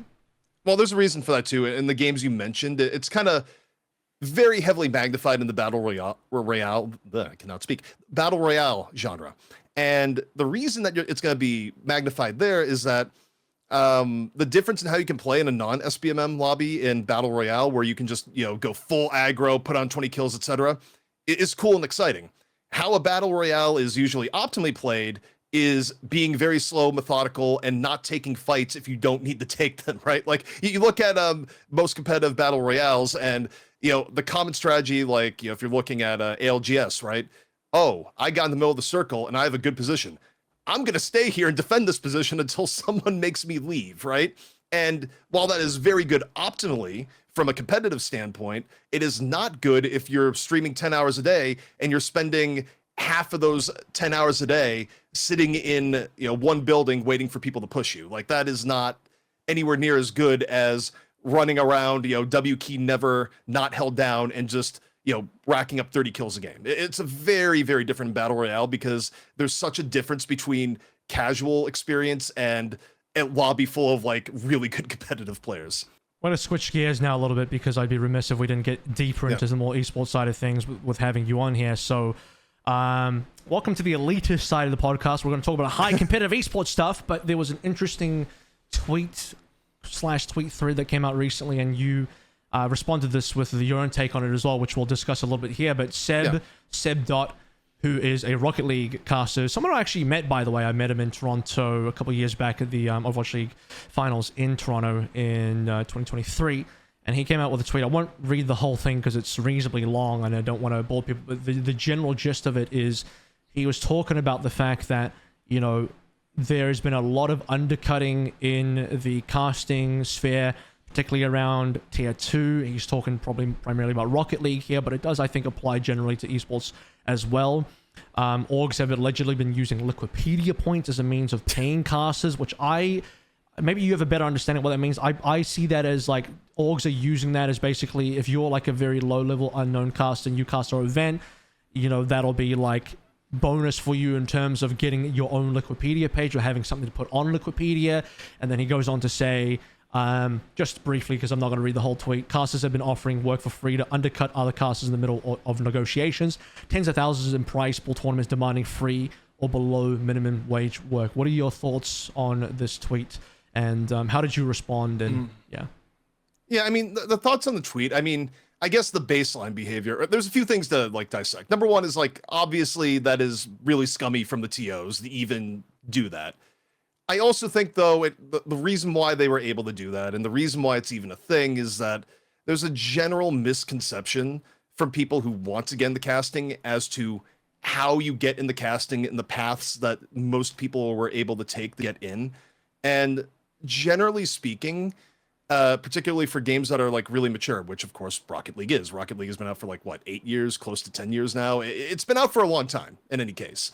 Long enough that the wisdom that it's not really likely that for most people that you would be able to grind from tier 2 to tier 3 just by doing into tier 1, just by doing tier 2 and tier 3 events at this point. Because most of the people that are entrenched at the top likely are not going to be leaving, and it doesn't really matter. I mean, because the level of like better you would have to be than the people on top to sort of climb the ladder eventually hits a point that it's not really possible. Like in Overwatch, right? If you want to climb and get to a level where, let's assume it's only you versus Mitch, right? You want to replace Mitch as a broadcaster and, overcome the inertia of Mitch being, not only incredibly good, but, being a community fixture for years and years and years, and also being incredibly good at his craft with, big connections to all the people that have been running the game forever. You would need to be dramatically better than Mitch, not just like a little bit. You would need to be like 30 to 40% better, and that still might not be enough. That's like the level of inertia that people have that have been in a game for a long time. But there's this idea that's very pervasive in the tier 2 and tier 3 scenes across all games. It was pervasive in Overwatch, it was pervasive in, League, from what I understand. It's pervasive everywhere, that all you need to do is just continue to cast like tier 3, tier 2, and you will advance. And it's not the reality of how casting ecosystems work, for many of the reasons I just mentioned. And unfortunately, in the Rocket League situation, it just sounds like something where, people sort of use that misconception to go, hey, we're running this event where we're spending a lot of money on the event, by the way. Like, those are 5-figure prize pools, which absolutely should be paid work if you're paying out that much money. To not pay people when you're paying out that little prize pool is just unconscionable. But they were really good prize pools, but they decided, well, our budget is tight overall, and we know people work for free because they feel like if they work for free, it will lead into more paid work. And for a mature game especially, it is not the thing. There are different rules at different points to all of this. If a game is brand new, there's a world where even some top-end tournaments that are like lower prize pool, the ability to pay for casting will be either diminished or, non-existent in some cases, but your upside is vastly higher because nothing has been set in stone in the scene. There's also cases where around the 3 or 4 year point in the game, sometimes people look at the broadcast makeup and they go, it's time to, get some things in here that they're lacking, particularly with pro players, right? Like pro players have a different calculus for getting on a broadcast. But even then, you stop and think about Overwatch and pro players getting involved. It was mostly the first generation of pros that retired that went in, people like Jake and Custa. You didn't get a lot of your like later pros getting onto the broadcast for the most part, really at all. I mean, I guess, McGravy had a few appearances like later on, but it's been few and far in between, right? Like even on the pro end, there's kind of like a specific window, and then that window sort of closes. I would also say that this is a very different time in esports and casting now compared to where it used to be. I would, in my experience, as someone that's also been around for a while, 2015 or thereabouts, maybe even 2014 is when things started to get really wild and picking up steam. That's coinciding with League of Legends popping off way harder as an esport and kind of showing how big things could be. And then you had a lot of the glamour surrounding it and the popularity, and people were I don't want to go ahead and say people coming in for the wrong reasons, but certainly people coming in more for glamour-based reasons rather than this is just something I like and I'm passionate about and I just super enjoy, which is what all of esports was before that point. You look at any esport, however it looked before 2010, especially, which is, I was there before 2010, getting into casting and everything, and I didn't even take it seriously back then because it was just a fun thing you did. Zero expectations to pay anything like that. So things have changed quite considerably. I think the peak of the entire like gold rush would have been Valorant release. I don't think I've ever seen as many people with COVID probably helped in that regard, helped in the sense that everyone was at home anyway looking for something to do. And so the Valorant caster gold rush, which I was a part of, by the way, and I don't know how I made it reasonably far for someone competing from the opposite end of the world and a little bit of a corner of the world. And with a pretty fresh reputation as well. I only had like a few contacts to lean on, so it wasn't even because of that. I very little nepotism that I had to really work my way through and somehow grind through, the battle royale, the Squid Game of like Valorant Gold Rush, and somehow make it into the top echelon. But clearly, I didn't win the Squid Game there. Yeah, it's just a very, very different kind of time. So, I actually wanted to get into some of your early days, because you said you started around 2015. Overwatch beta was when you kind of got into it. You exited streaming for Heroes of the Storm. You stopped being a streamer, and now you're casting with Hex on Alienware monthly melee. Talk me through that phase of early Overwatch, getting into moving through the Alienware monthly melees into some of the other stuff early on before Overwatch League, like the E-Leagues, the Contender Season Zeros and stuff like that. Some interesting stories from that phase, and then we'll start to talk about Overwatch League a little bit. Yeah, I mean, definitely that era was probably the last era where you didn't have 8 million people trying to get in the broadcast. Like there was a few people that would ask to get on broadcast, but nothing compared to what you get today, where you announce you're doing something and your DM suddenly explode, right? But, I think some of the fundamentals of how we got started back then are actually kind of similar today. Maybe not in Valorant. Valorant was kind of like a unique case where you had like massive companies getting involved and sort of setting weird terms, which we can go back inside, talk about that after. But, in OW, a lot of the reason why me and Hex were able to cast stuff early on, and like why I was on everything, part of it, while the product was good casting wise, it was also, I did everything on the production end. I was not only casting, but I was also the producer. It all ran out of my PC for all the weeklies and all the monthly melees, and I was also the main observer. So when it came to other tournaments being done at the time, when people wanted to go, oh, I have a prize pool, I want to promote our product, who do we get? And this is kind of how Alienware came to us to begin with, because it started with the weeklies, but also other companies like Beat at the time and all sorts of one-off tournaments. They would go, oh, so we come to you and we get all of this and we know it's going to work. So I had a ridiculous competitive advantage at the beginning there, because it was like, oh, it's a good caster who's also able to run everything else at the same time. And that was super effective. But also, part of the reason why I got the original casting thing for the weeklies to begin with was that I had a setup that made Overwatch look good. Especially back in the 2015 period, having a good streaming PC that could handle the just render hell that is Overwatch, most people did not have that. Like, that was actually something where you had to be really deep in the streaming to do it. The accessibility of equipment was nowhere near what it is today to put on even an average stream.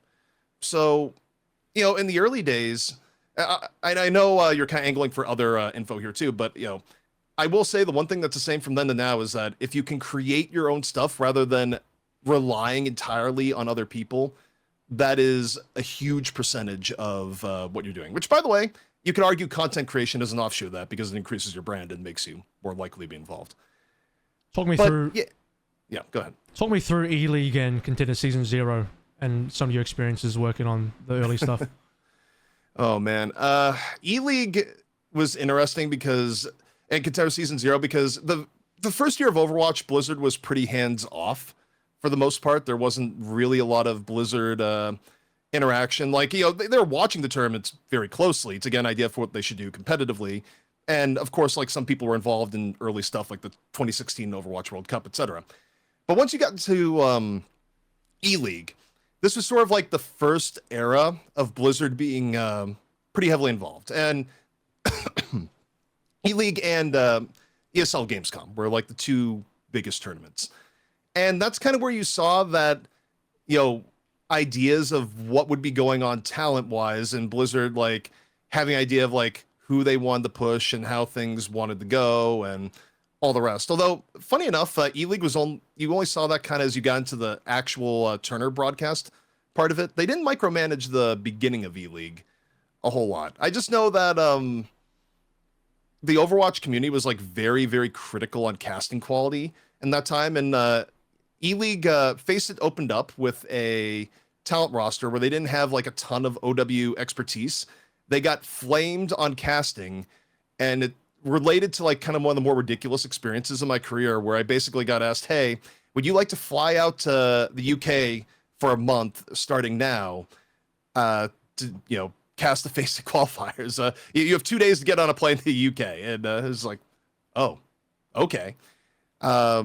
So that was neat on that. But it's also when E-League started, that was kind of where you started to see pressure get applied to things like the weekly tournaments of Blizzard not really liking their impact. This is a famous sort of Nate Nanzer crash out, as it was told to me by other people.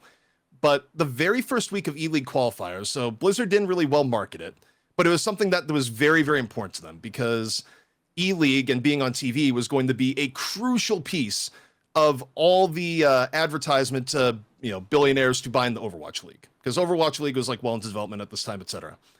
But the start wasn't well done by Blizzard. They didn't really market it well or anything like that. And the first week of the E-League qualifiers, the Gosu Gamer weeklies had more viewership than the E-League qualifiers. So apparently behind the scenes, and this was related to me otherwise, but Nate was super pissed and was basically like, this can't happen. You can't have like this community tournament having more views than a tournament that we're bankrolling. Like, we need to shut this down. Which inadvertently too, the idea of like, did they get involved for casting quality? Well, I think that was part of it. By also inviting me, I think it also like shut down the weeklies in turn because I was doing everything at the same time. But it was kind of this idea of the first exposure of, oh boy, like community tournaments are our enemy, not our friend from the Blizzard point of view.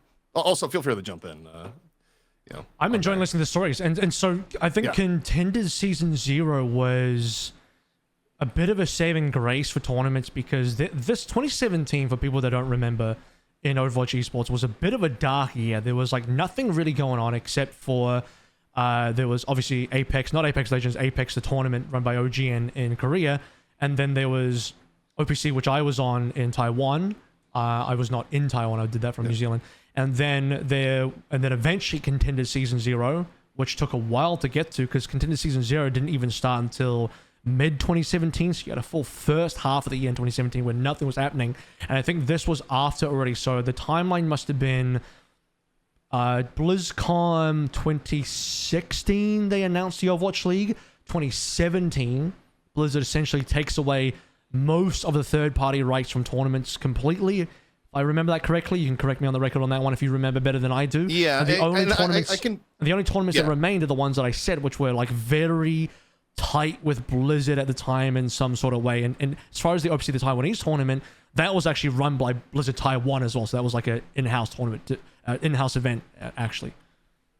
Yeah, I mean, there's a lot to break down. In fact, there's a lot of history to like how Contender Zero production even got started, which I'll go into. But I mean, I'll go into that and I'll get into the tournament right stuff because there's a lot to cover if you really want to go deep into this back end of Overwatch history. But Contender Season Zero was effectively done by a company called Carbon, and Carbon had run their own independent Overwatch event prior. They ran two events. One event they ran was like, I think it was the middle of 2016. It might have been after E-League. It was somewhere in the realm, but it wasn't ultra well received because they went with a lot of local people, talent-wise. They didn't have a lot of expertise in regards to Overwatch. So when people watch that, there's a lot of complaints of, well, you have good teams, but the format isn't good and the casting is horrible. We don't like this, etc.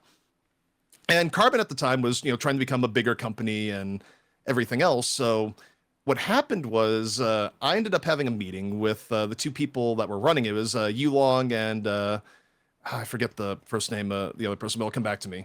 But it was Yulong, who's the owner of Carbon. And, I went to MLG Vegas and I remember meeting him with my agent at the time. He says like, hey, really, we ran a first event. It didn't go super, super well, but, we want to take another crack at this. And look, we can't pay an absolute ton of money, but we'd like you and Hex, you guys are like really well loved by the community.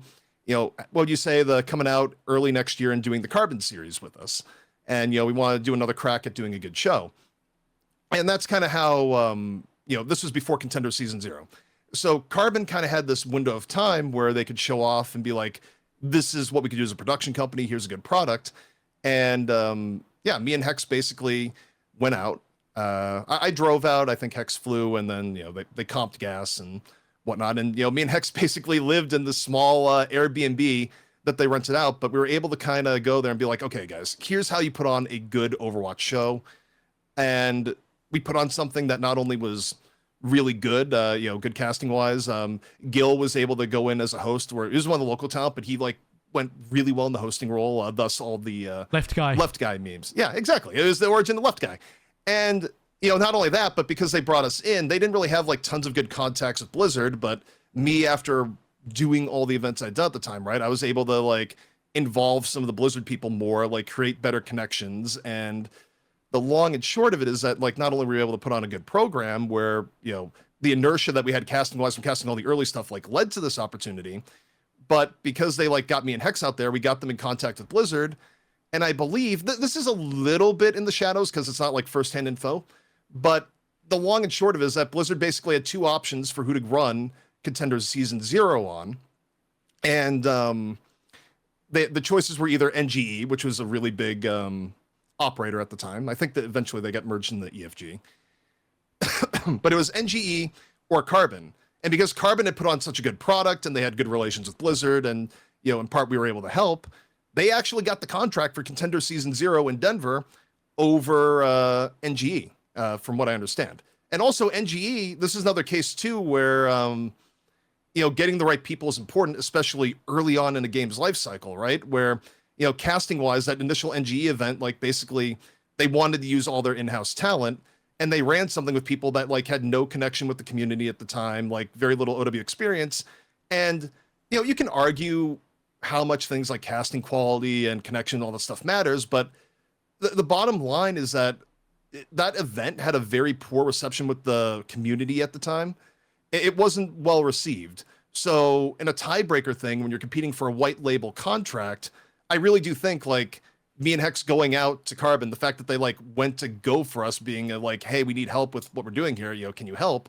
Was a huge deal in them getting like this original Contenders Season Zero contract where they did all Contenders stuff that year, which was effectively proto OWL, right? Like, yeah, I wanted to ask about that as well because it felt like, especially when we got to Contender Season 1 in 2017, that was basically the trial run for Overwatch League. You essentially, you came back, Hex was not on this show, I don't believe, at least not based on the information I'm looking at. I can't, my memory. There's a reason for that. And it's an interesting backstory, but. And we'll get into that. I would like you to get into that actually. But now you have essentially, you've bring Sideshow and Bren on, Uber and X are here now, although the casting duo is a little bit weird. I believe Uber had potentially visa issues at the time, so you couldn't get in, and so you had Golden it wasn't Boy. Mitch and, yeah, it was Golden Boy casting X. with X for all because Mitch couldn't get in. due to visa issues, if my memory serves correct. And then you were casting with Bren because I believe they were trying to not have Sideshow and Bren together as a duo at the time for fear No, it sounded that is too not similar. the reason. That was not the reason? Okay, that is absolutely not how that went Let me down. get you... Well, let's get your position there. So, like, you mentioned Hex wasn't there, and there's a reason for that, and then there was a reason why Bren and Sideshow were not working together as a duo at this time. Yeah, so originally the plan was it was going to be Jason and Bren, Jason Kaplan and Bren. And also, if you think back, Monty and Doa were not talent on the event. That wasn't because they didn't see Monty and Doa as tier 1 talent at the time.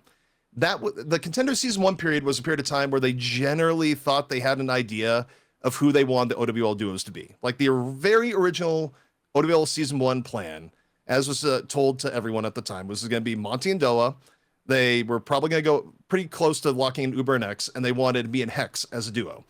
And the conversations that had gone on there were basically, essentially, it was, well, okay, if you're going to be doing OWL and we know we're good, we need to like see who else we could potentially have on the program because we need to fill out a desk and do everything else. So the event me and Hex were going to cast together was going to be, I think it was called like OWPS or Pacific Series or something along those lines.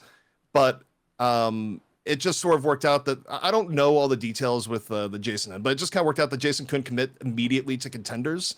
So they needed a last minute fill in the cast with Bren. And at that point, I had worked with like everyone under the sun, partner wise.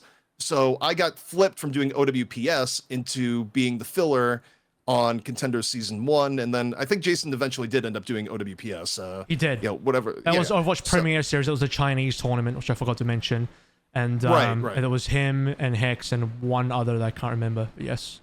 Yeah, but I mean, maybe there was something in the past where like Bren and Josh like tried to like pitch as a duo, but I hadn't heard any of that at the time. I just heard the original plan was going to be like Jason and Bren in that case. But yeah, that's kind of what was going on there. And the reason why we were getting paid for OWPS, or like, you know, why Hex ended up getting paid for it, is that Monty was very good about, you know, defending casters and making sure casters were well taken care of.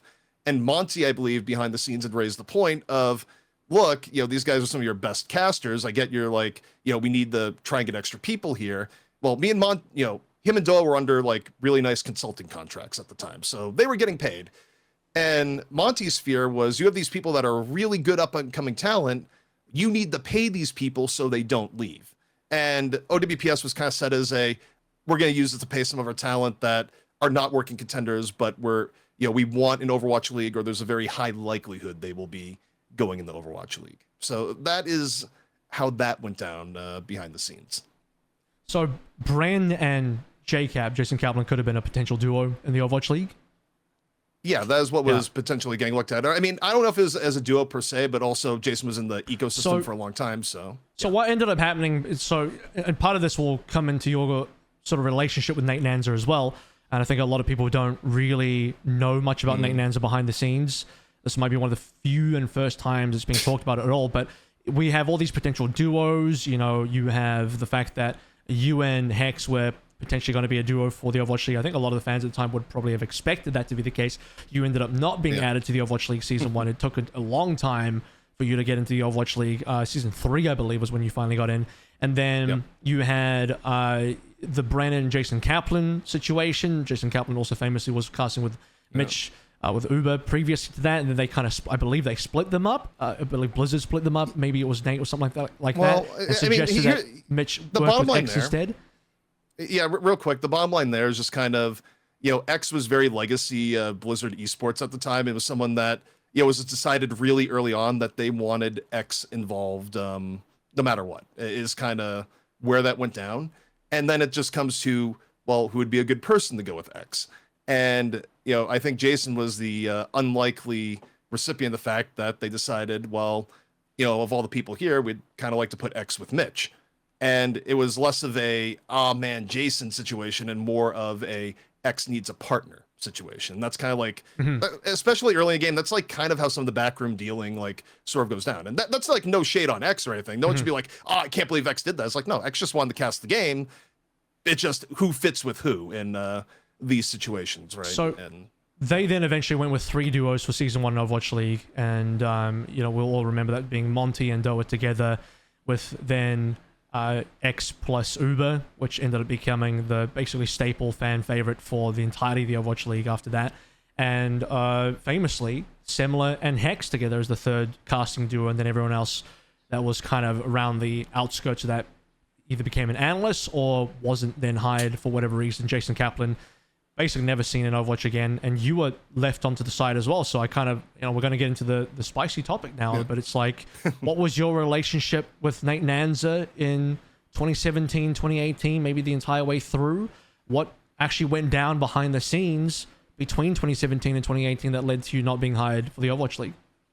Yeah, so I mean, the Nate stuff is interesting. I will say is like, I think when it comes to that, I probably was never like Nate's favorite person just in terms of like what he liked caster wise. Where famously, I just remember I casted a PAX East tournament before OW came out that I got invited to, and Nate's interest in me at the time was like, hey man, you should just really be our observer director. Like, you've been observing all the stuff, you should be our observer director because I'd rather get like Riveting and Pansy the guest, like, rather than you. Like, he basically just took I don't want you to cast, like, do this other stuff because there's other people I prefer over you. And yeah, that was a little bit tough given the fact that neither of those two had casted the game, nor did they ever express interest in.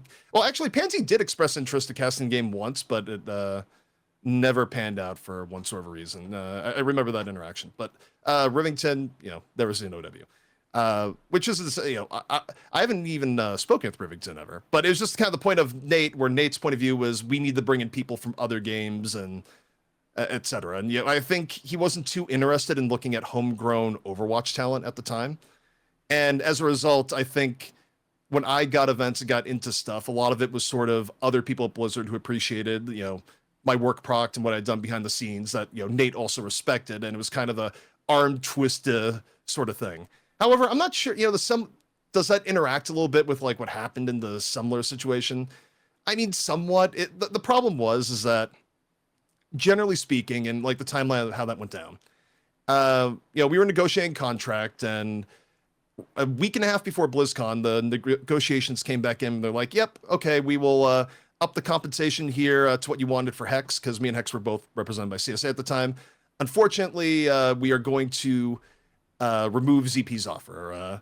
And they said this a week and a half before BlizzCon, where me and Hex were one of the duos, by the way, which was not a great way to go in there. It's like, oh boy, all the OWL duos are going to be casting, but not you.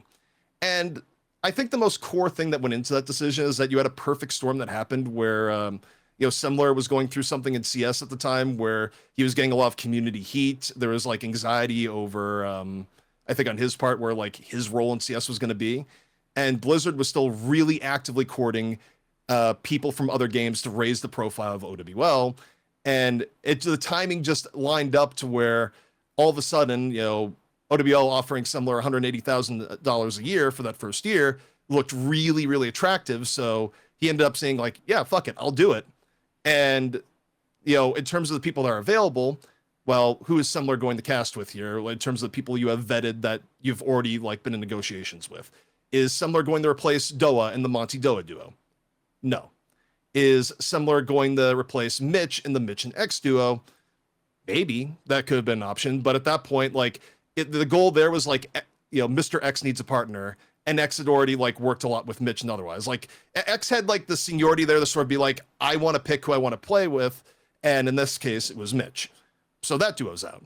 Well, you have me and Hex. Neither of us have particular at that point had seniority within Blizzard or deep connections or anything like that. So that was the most attractive duo to look at and, take someone out. And Semmler, obviously coming in new to the game, wasn't going to exactly be doing color, nor was he, I don't believe he was color in Counter-Strike either. So I was like the very easy target to snipe to get Semmler in at the very last moment. I think if the timing were different, there's a world where maybe it could have ended up on desk or something, but the desk was locked in. This was like a very last minute, like, oh shit, Semmler's available, get him in sort of situation. And, look, that's just how it goes sometimes industry wise. I think, and this is something that the tier 2 and tier 3 community also, I think, struggles conceptually. Even if you do most things right, and even if you have an exceptional product, it does not guarantee you're getting on a broadcast At most, you're just increasing your chances because anyone that's been around in esports for a long enough period of time knows that you can get absolutely fucked from angles you never imagined. And it is probably a good experience to have that happen to you sooner rather than later. So you're aware and you don't just wonder, oh my God, when eventually the inevitable happens to you, where there's very few people I can think of that have not had a big, oh shit, you got owned moment happen to them. It's just inevitable, right? And for me, that was my I got owned moment. Do you ever feel like you were slighted in any sort of way by Nate Nanzer or Blizzard, or you were maybe baited into things where were you ever offered, either verbally offered or contractually offered anything for the Overwatch League and then you felt like you were rug pulled? Well, yeah, of course. And like literally World Cup and I think it was Santa Monica stop is what we call it. The LA stop in any case in 2017, like Nate Nanzer literally walked up to me, shook my hand and says, yeah, I want you a part of season 1 Overwatch League. Like that was a thing that happened. And from there, it was just salary negotiation. So yeah, of course there was like a rug pull that ended up happening, in those circumstances. Right. But also, I mean, look, that it happens, in esports. In this case, again, there were other factors that went into it. And, people might go, sometimes people ask like, oh, do you have bad blood versus Semmler? I think it's like, no, man, from my point of view, like if you're in his shoes and you're getting offered nearly $200,000 a year to go cast a game, you're probably going to take that offer. Like you can, take issue with maybe, did the person put enough work on the work product? Did they really enjoy the game? Those are other stuff. But like, at the time of the decision being made, no, you can't throw shade at that. That's just like, yeah, of course you're going to take that offer, assuming, it makes sense with you with everything else, right? Do you put any blame potentially on Nate then, Nate Nanzer? I mean, you're not going to blame Semmler for taking the deal, but do you feel like Nate kind of screwed you in any way? Again, it's like there's enough people involved that's like, let's put it this way. If Nate loved me, there's 0% chance it would have happened because Nate was like the final call of everything and everything that was there. But if other people could make an argument to Nate as to, yeah, you should make this swap, then yeah, that swap was going to happen because there was no like love there that was going to be like, oh shit, I need to save this guy, right? So that's kind of the scenario and where that was at, especially because the way it probably worked out too is that I think people had made the argument and it was like, yeah, this would be a good guy to like have involved in the third duo, et cetera, et cetera. So it's like, if you're not his biggest fan, he's good. So as soon as if the situation changes and other people goes like, hey, Nate, this guy from CS is available, you should get him in, then yeah, that's going to like flip immediately. And so were you then maybe afterwards offered contenders as a, I don't know, some sort of a alternative things like, hey, we would have liked you to have been in Overwatch League, but since we don't have you here and we have Semmler instead, would you like to do Contenders 2018 and then Contenders subsequently from there on? And obviously you have a bit of a storied history through Contenders NA as well, where you ended up casting with quite a few different people, go into Overwatch League as well. You've had numerous different partners from Jameson to Avast to Jake. So talk me through moving through, finally knowing that, okay, you're not going to be in the Overwatch League. How did you then end up in Contenders, and what were some of the early years in Contenders like for you? Yeah, I mean, Contenders, number one, the entire part of like going through that is like the worst part, I think, of the entire debacle of not getting an OWL Season 1 was not getting an OWL Season 1. It's also the, oh shit, you have to find a new casting partner. In terms of the overall stuff, I mean, I think the general idea is like, look, we're going to need more casters in Overwatch League eventually, which of course was very true, going up to a maximum of 5 pairs in 2020. So the idea was still yeah, we'd like to get you in. Like I maintained a pretty good relationship at the time with the talent manager, Carlton Curtis, and his partner at the time, Andrew Drake, who had later gone on to be an agent. But yeah, I kept in contact with those guys, and it's like the door wasn't closed on anything OWL at that point. And also the people running Contenders at the time were people I was on really good terms with because they were essentially the Blizz Esports team pre-OWL, right? So yeah, I mean, I basically got to do NA, and then, I had my choice of first partner, and they asked, okay, who do you want to work with in Contenders NA? And, at the time, I kind of figured that, I didn't think that, just chemistry-wise, we'd be like the best duo because I just think, we're two kind of very different people. But I was like, look, if you're asking me short notice who I could get as a partner here, given that, a lot of the people I'd normally pick are now in OWL, I said, let's run it with Jamerson again. And that ended up being a thing. for Contender Season 1. So like we ran with that. And then, duo-wise, like it was okay. It wasn't like, I think the general vibe for people wasn't like the most well-received duo. So we get in that year for Overwatch World Cup, which is in 2018. And, there's rumblings behind the scenes of like, yeah, it'd be really cool to get like pro players involved. And then, it comes to Overwatch 2018, where again, I have a good relationship with the people running it. And, it was Trevor, I think, that asked me, is like, all right, who do you want to run Overwatch World Cup with, rather? And I was like, well, at this point, given that he's shown interest in doing it and a lot of people like it, is like, let's give a run with Jake. Let's see how it works with Jake. And it was really well received. And, we went through the entire program. I do think the one unfortunate part for all of that, though, is that they merged the Contenders Finals with World Cup that year. So, like, the World Cup stop was, like, World Cup and Contenders Finals in one go. But they didn't want to, like, do entirely new racks of casters for that event. So, like, the thing that kind of sucked, and truthfully, I don't think we've ever even spoken about, like, how some of the stuff went down. But it was kind of bad because, like, Jamerson didn't get to do the finals in this case of NA Contenders after doing it all season.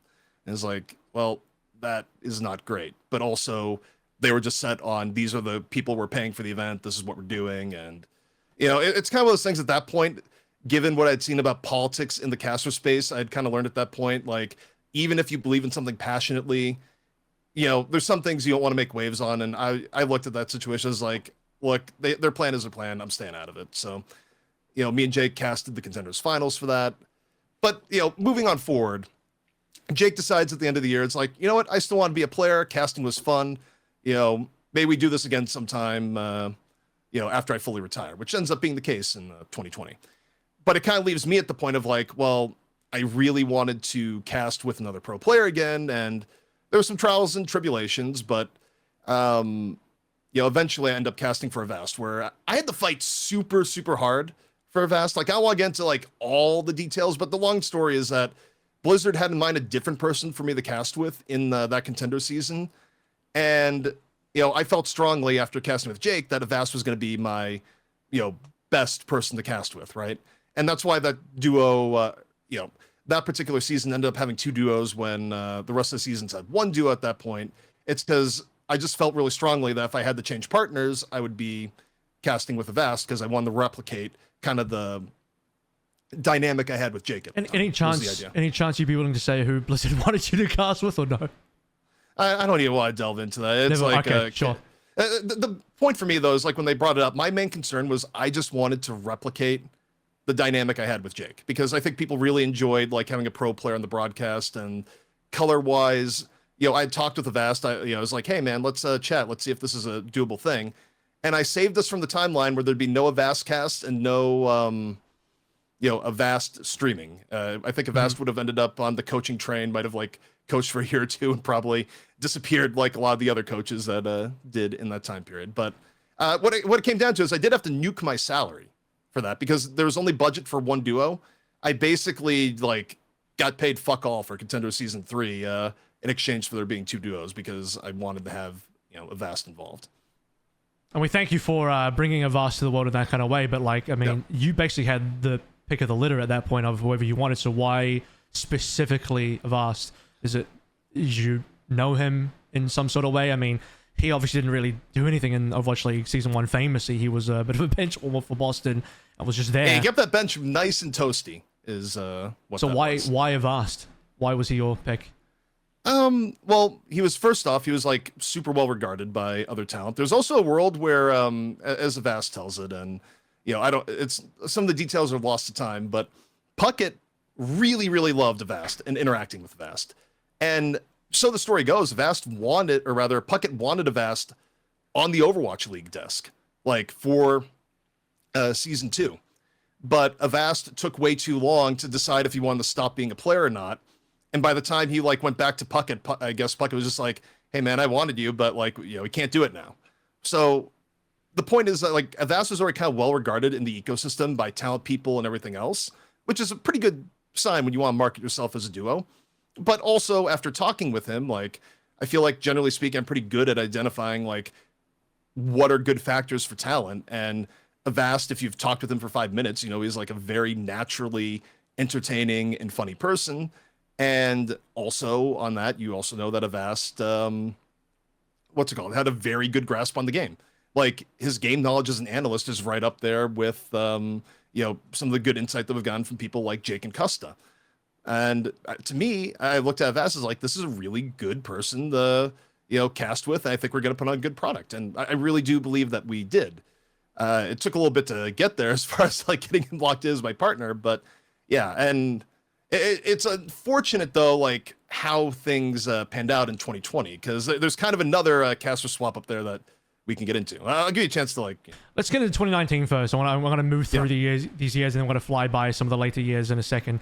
2019, which I still regard as probably like the best year ever of Contenders in terms of, I'm biased because that's the year that I felt like I really broke through in Contenders.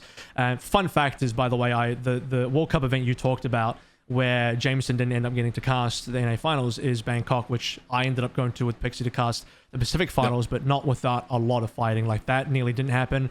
I'm pretty sure you and Jake would have probably have ended up casting the Pacific Finals as well if there wasn't a last minute thing where we managed to get ourselves over there and it was only for one day. It was like there's some details there that I don't want to disparage anyone for at the moment, so I'll probably keep it tight to my chest for now. But there was a whole situation there that I'm not super happy about. The whole situation where we weren't even on the docket anyway, despite casting that season and all that kind of stuff. But yeah, there were definitely a lot of, before things started to get smooth for me in Overwatch casting, there was a lot of bullshit to get through. Let's say, and you've certainly had a lot of your own bullshit to get through as well.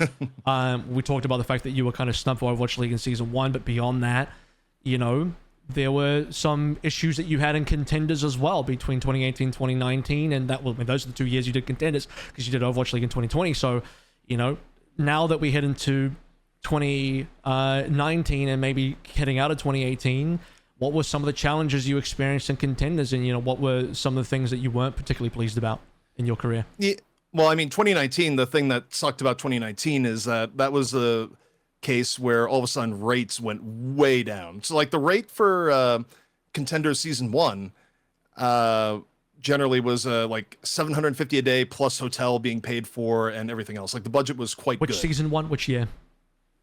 Season 1 of when Contenders was actually Contenders, not 2018. So 2018. Yeah. Okay. Yeah. So like the rate was for tier 2 was quite decent at that point.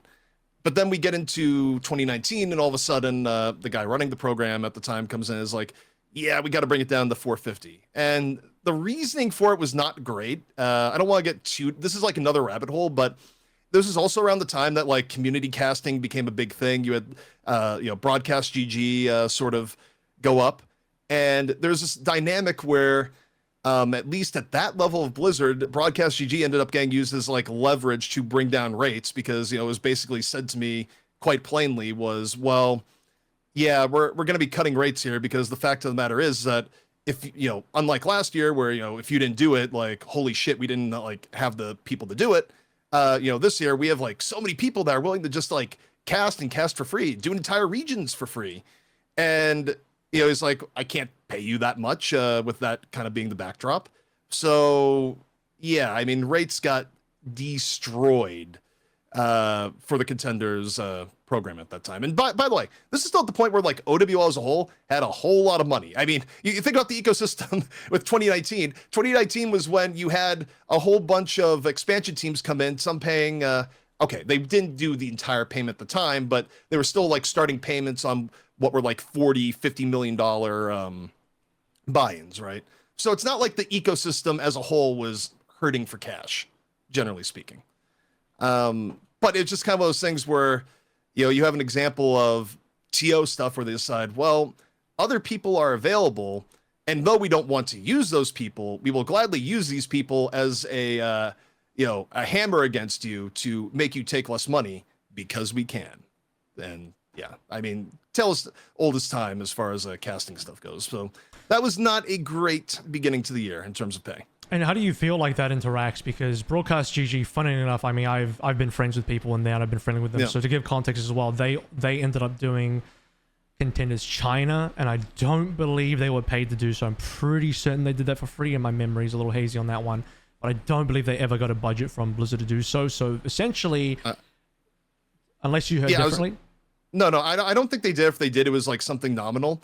And I do know for a 100% fact that without them being around, the original plan that was told to me by several at the time was like, yeah, we want to do like full support for Contenders China as far as like a Blizzard paid for broadcast. That probably would have been like the same rates and support at a minimum that like NA and EU were getting, right? So this leads into a very interesting discussion where it's like how this is the forever battle between those that currently have the opportunities and those that would like the opportunities and how they end up competing, because this kind of wraps back around to the original Seb tweet in sort of a weird way where, you know, essentially Broadcast GG undercut a bunch of, could have been other people that would have had the China broadcast if Blizzard went through with a paid route for it instead, but Broadcast GG said we'll do it for free, and Blizzard were like, oh, all right, do it for free then. Yeah, and I want to be super clear on this because it's easy to misconstrue. It's just one of those the road to hell is being paved with good intentions sort of deal.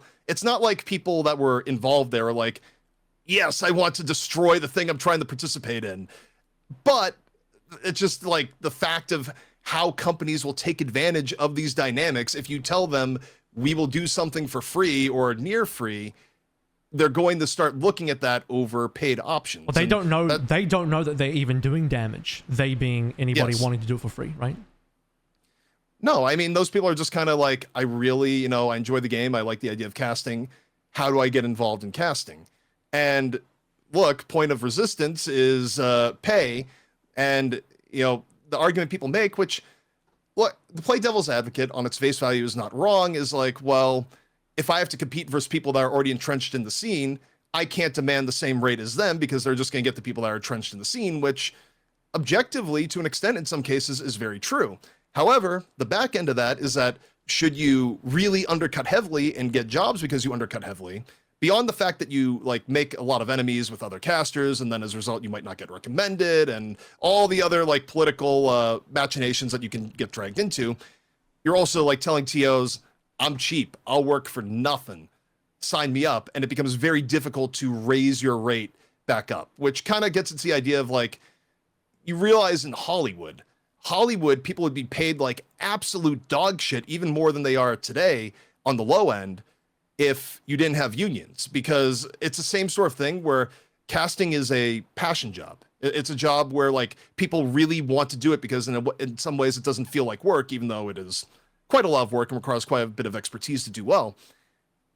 People, when they want to do something for passion, will take less compensation than they otherwise might want, which is why like Hollywood basically saves itself by using unions instead of having like this thing of, oh, you want a lead role in our $200 million project? Well, man, so many people would love to be Hollywood famous. Best we can do is $5. There's not a union as far as like esports casting goes. There will never ever be a union because it is just impossible to do with how the ecosystem is right now. Well, the publishers probably have too much control as well, right? Yeah. Which, by the way, is also the other problem when it comes to Blizzard ecosystems or Riot ecosystems or anything where the developer wants to like take an active role. You don't have any positive pressures like pushing up caster pay. Something that people might not be aware of is that Counter-Strike has had some of the best pay around for a very long time and still has very good pay from everything I understand relative to other esports. Do you know why that is? It's because it's not Valve that is running the entire show and basically acting as a monopoly. You have various different companies that are competing with each other, and pay relative to the time and inflation used to be even higher in the past because you had even more competing companies where you had Faceit before they merged with ESL. You had ESL. You had DreamHack before they merged with all that. And then you still had companies that came later on like Blast, PGL, StarLadder. When you have all these different companies competing with each other, trying to put on the best possible broadcast, you then create upward pressure on caster pay because the argument is not accept our shitty pay or go fuck yourself. The TO now needs to worry of, we need to get people that are legitimately very good or we will look like shit relative to another tournament organizer and the fans will be unhappy. But you don't get that positive upward pressure in an ecosystem where the developer runs everything from start to finish. So how many, this seems like a very difficult problem to solve. I don't even know if you could even ever solve it, but you essentially have to go back to the broadcast GG situation. They are a group of very passionate people who would like an opportunity, much like in the Seb tweet, you have a bunch of tier 2 and maybe lower Rocket League casters who would like an opportunity.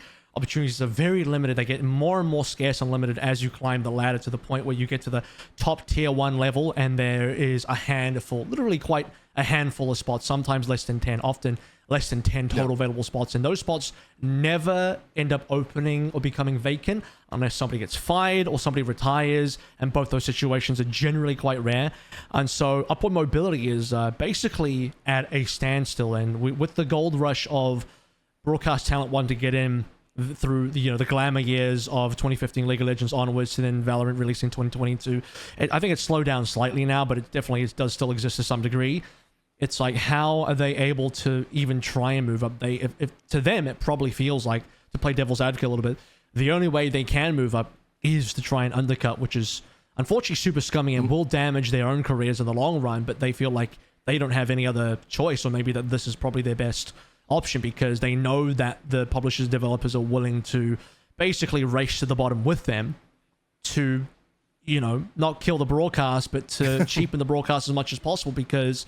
And unfortunately, it needs to be said, maybe you agree or disagree with this opinion, but I don't think quality of broadcast talent is necessarily always the number one priority. In fact, sadly, oftentimes, through my experience over the decade plus, it's often not the number one priority. So I don't know how you feel about that. Yeah, I mean, the other problem with that is that, I think OWL in 2020 had like someone great in Carlton. I think Carlton was like one of the few people I've worked with on the talent management end that actually kind of got it and like got what was good for broadcast. But a lot of the stuff, like bad decisions that get made where you go, well, where does quality matter? I mean, yeah, there's things that get like prioritized of like, well, what's your social media following? But I think also sometimes it's as simple as a lot of the people that make decisions at times can't tell the difference between someone that's like at a super high level, especially when it comes to things like knowledge, versus someone that isn't, right? Like people often are wearing multiple hats. Like the person that's running talent might also have like, 5 other meaningful roles in the company, right? So, a factor that should balance out things like pay, the idea of like, we want to get the very best people, is very difficult because a lot of times the people that are hiring, they could not objectively evaluate a lot of these things. It just, there's no spreadsheet here that's telling you caster A is better than caster B. And, I don't know all the details, for example, of like modern Blizzard or everything, but, I'll take a quick example to the uncoachable guys where, without getting, again, I'm not getting specifics, not trying to trash on anyone or anything else. This is just broad level concepts here where, at times they'll make the assertion of, well, people that were doing co-streaming or people that were like on cast at one point did not offer like the level of insight that we feel we could add. And even if their broadcast polish was at the same level, I would argue that generally speaking, the people that are judging talent stuff would not be able to tell a difference in Overwatch insight between like a main OWCS caster and someone like Christopher or Unter if pressed on it, like regardless of who it is, right? They'd just be like, oh no, you guys all know the game. And you kind of have and I'm not saying anyone is like unqualified or anything there. I'm just saying like, in their case, their brand, Avril, is like hyper specialization because they're actively coaching the game. So obviously like their level of knowledge is going to be like really, really high. I'm saying that most people in judging wouldn't even be able to tell that their knowledge was different than people that are not like actively coaching. Right. So, and this goes like to a lot of other things in broadcast talent, but the idea that the people hiring, especially once a game is entrenched, are going to like look into the details, especially like tier 2 and tier 3 casting, and be like, yes, you made 4 more good analytical points in the segment versus our guy who only made 1 good analytical point. No one's doing that shit. Like that doesn't exist. That's not a thing that like is actually a thing, generally speaking. I say generally because look, exceptions can always come up, but yeah, you open with is like, is broadcast quality the number one thing?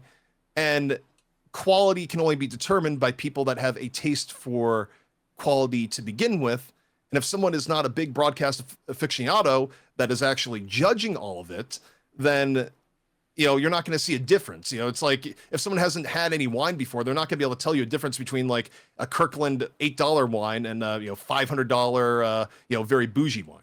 That's not even bougie. I think that's a good point. I definitely don't think there's a conspiracy theory to say like, oh no, the quality is not something they care about. I think people do care about quality, but in terms of, and this is by the way to not disparage anyone in particular, because I've worked in a lot of different esports on a lot of different broadcasts, and I've also talked to a lot of different people on different broadcasts, different esports ones I haven't been on, obviously.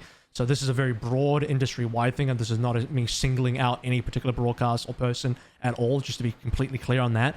But there have been plenty of people in positions of decision-making power where, first of all, until you know who they are, you don't even know who they are. So you're in a position where you're some guy trying to make it through, and this is to speak to the tier 2, tier 3 casters, all the people trying to make it. It's like you don't even know who you're trying to please. You don't know what their criteria are, and what their criteria is, and what they deem to be quality in terms of, the standard that they're looking for to be on broadcast can vary between person to person quite rapidly based on their experience of what they think is good, how knowledgeable they are of the game, how knowledgeable they are of broadcast in general. There have been talent managers that I've either worked with myself in various games that have done the hiring, have been in positions about to do hiring, or in other games where I've heard through other people who genuinely just got put in that position because of some various circumstance where it wasn't even particularly their choice to be in that position. They happened to land that job to be in a position of power, let's say, to make hiring decisions without even necessarily wanting that job. It just sort of landed in their lap. And you sort of mentioned this with people sometimes wear multiple hats in these companies, and they're doing something else. They could be a brand manager, they could be a marketing person, and then they just get thrown on their plate. It's like, hey, can you manage talent for our esport too? And they're like, what is that? I don't know what that is. What is an esport? I don't know what an esport is. And suddenly now they're managing talent. They have no clue what they're doing, right? And again, I'm not singling any particular esport out here. This has been the case in many esports, and I'm not saying this could be in some esports right now. I'm not going to name which ones, but the point being is that has happened in the past. There was definitely, actually sadly, more than one time I've worked with a talent manager who was in charge of hiring, who they either got dumped into that role, or there's someone that ended up taking the role for whatever reason. Maybe they just wanted, it was just a stepping stone for them to move through to something else. And, they completely make strange choices that it's not even me having any level of bias, like, oh, they didn't choose me, it must have been a bad choice. I think the fans would have been like, whoa. Why are they choosing these people? Like, the fans didn't even agree with the choices. And again, I'm not even talking about Overwatch right now. This is like a bunch of different games this happens to. And when you have the whole, Valorant Gold Rush situation as well, you have a very interesting situation where you don't sometimes know really what people are looking for.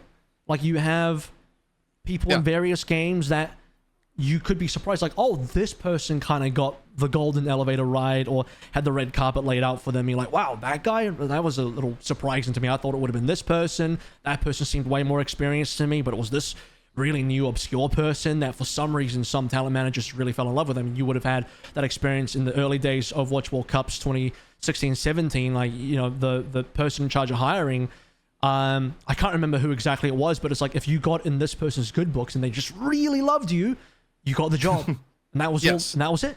So it's something that probably people don't really understand very well. Also, there's one good point here, and it's a really good point because you're an example that I have in here. If you think about like OWL 2021, is that, look, I think both you and Wolf are fantastic casters, and I'm not going to sit here and be like, one person is like slightly better than the other or whatever. To me, same level stuff. But you think about the idea of like tier 2, tier 3 grinding being so dependent on factors outside of your control. You ended up getting paired up with Seth, right? Who is, of course, Wolf's longtime partner. There was no calculus there being made of, Avril, you've really been grinding for a lot in tier 2 and tier 3. You've had like a really good product over a long period of time. Maybe it's time we part ways with Wolf. No, what happened there is like Wolf, got an LCK offer that was for more money than OW, because like 2021 was absolutely fucking cursed in terms of caster compensation, as you well know. For basically anyone that wasn't a main 2NA duo. And Wolf was like, well, I can't do this, especially with, and also Blizzard didn't really like the idea of him doing like LCK and OW at the same time. So Wolf leaves, and yes, you can argue your grind pays off in that you're next man up. But what happens in your case if Wolf doesn't leave, even with like everything else you had proven to accomplish there? Like, there's such an inertia effect of like things you don't get without the right breaks in those instances. It's tough. But, again, to the idea of like the tier 2, tier 3 dream of like, all I need to do is just put in reps and eventually the shot will come. If things are established, which they were in OWL at that time, if Wolf doesn't take off, they're probably not going to break up Seth and Wolf as a duo, right? It's just, and that's the shitty thing about the idea of like caster mobility from tier 2 to the tier 3, and why like the idea of, burning yourself with like awful rates in a game that's been out for 7 years just doesn't make any sense. Fun fact from that period of time as well is I think there would have been a multiversal. There's a multiverse out there somewhere where it might have been you and me casting.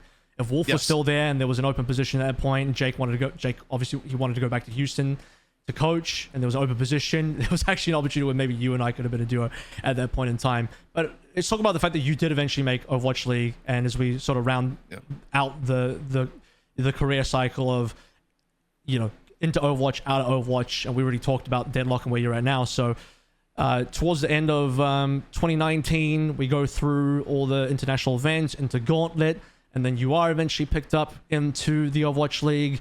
How was that sort of situation for you where, okay, you've had to wait 2 years, but now's your opportunity.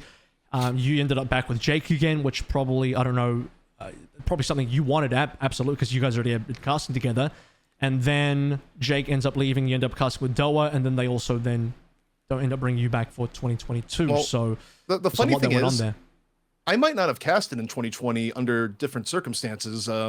So the interesting thing there was that the priority, even though like, me and Avast were hyped up by the talent managing people at the time, saying it's like, yeah, we really do want you as a duo in 2020. We're going to need more duos because of everything else.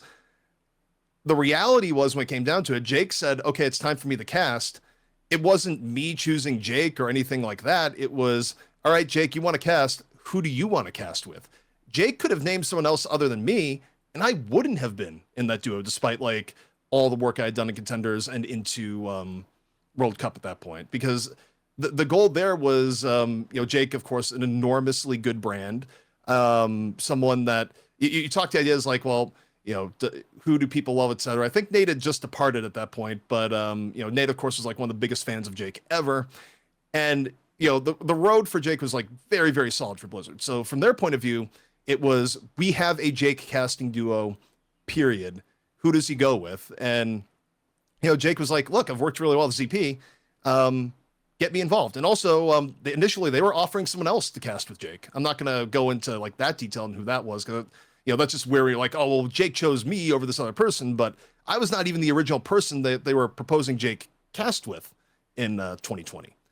But Jake was the one that was like, all right, I got your back. Like, let's go in as a duo together.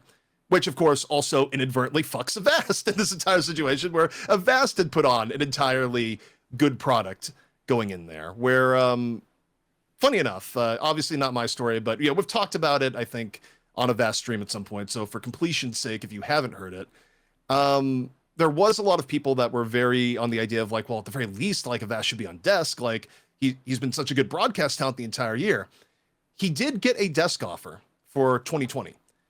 However, it was only 80,000, which was like which was kind of the starting OWL salary from season 1.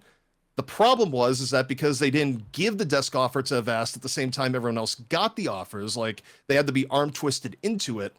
Avast at that point had sought out other things to do and had gotten like an offer to do content creation for Envy. As you remember, you had the Envy Jane show and other stuff for like 85K a year. Avast still wanted to do OWL, but given the fact that he would have had to move to LA, which is way higher cost of living, he rightly went to them and said, look, I'll do it, but you guys got to need to come up to at least 100K. I'm not going to take less money to move to LA and get absolutely destroyed on prices just to do OWL. And instead of bringing Vast on, where there just would have been a bigger desk that year, they just said, nah, well, we'll use casters as like guest analysts instead. And they did not go up $20,000. But if they had, $20,000 is all it would have taken to get into the timeline where Avast is doing desk. And with as good as Avast is as a personal talent and how funny he is and just, I think, what he brings to that environment, he would still probably be on desk to this day if that had gone through. But it was like $20,000 that knocked us off that timeline. Do you feel like there's any residual negativity you feel from your end from finally being able to do Overwatch League for a couple of years and then not being asked to come back for 2022? Yeah, I mean, of course, the communication was absolute dog shit in that instance. Like, this goes into another wide problem with talent, which Blizzard has, but also most other companies tend to have at points, is that there's not a lot of good feedback that comes into, hey, here's where we view your product. Hey, here's what we want. 2022 was like particularly bad because the person, there was big shifts in who was managing talent, and the person who was managing talent at the time didn't even have the courtesy to write an email, explaining they're moving in a different direction. Instead, you have to find that out from other people saying, hey, we got an offer, and all the rest. So yeah, I mean, that was handled incredibly poorly and was effectively the domain of one person, which is why, like, I think if you're doing talent management, you need to be transparent, at least on that, but also, I would say in general, and this is, again, industry-wide, the fact that, and maybe part of this goes to the fact that, like, a lot of people running the role aren't the greatest judges themselves, but the fact that you don't have frequent feedback of, this is what we think we're doing well, or, hey, we've now decided to do rotations for playoffs and finals. Here is why we are going to put these people on top. Here's what maybe you should do, or what you should focus on if you want to be competitive for this in the future, or anything else. None of that exists, as you well know. It is completely opaque. It is a black box, and the only feedback you ever get is, whether you're doing something or not. That's it. You look back at it, right? Like, in terms of OWL and who's doing finals and everything else, season 1, it was Monty Doa, with, like, I think Mitch and X getting one series. It was weird. It was like a 2-day finals. It was a different set. But from there on out, it was like Mitch and X doing finals from there on out.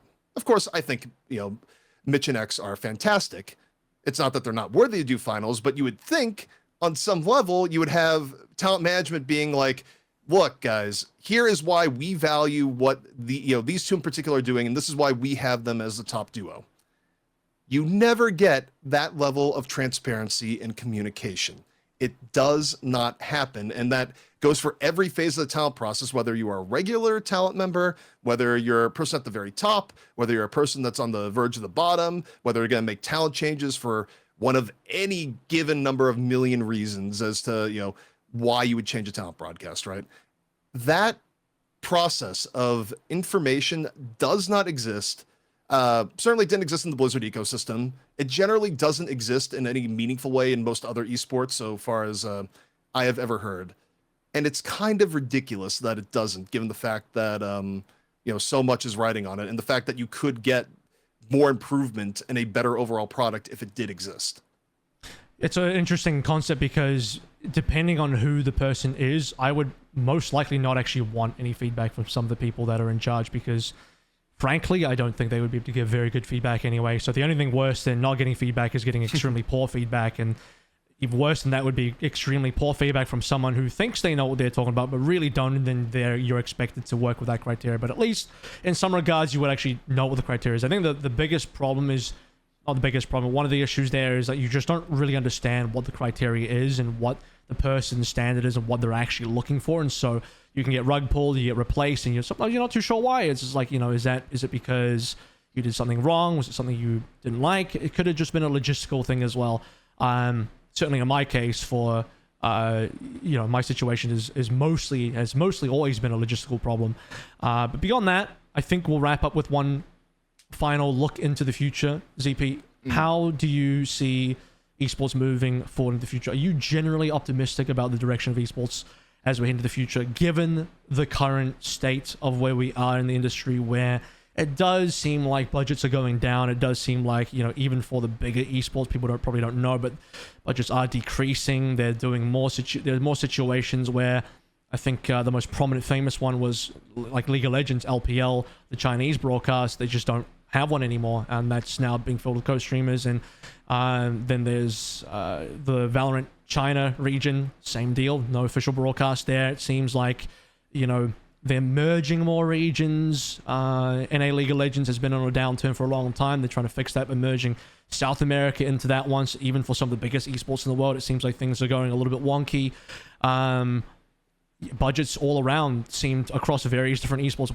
We have seen the Rocket League situation. There's been people being let go from there, being re-added back in, all sorts of things moving around, different parts and pieces. I've heard from various friends and colleagues in other esports of different stories. It seems like maybe Counter-Strike is the only like super stable esport, but every esport is, I don't know, it seems like the direction, at least where the money is, it's not necessarily increasing. It seems like it's decreasing. Are you still optimistic for the future esports?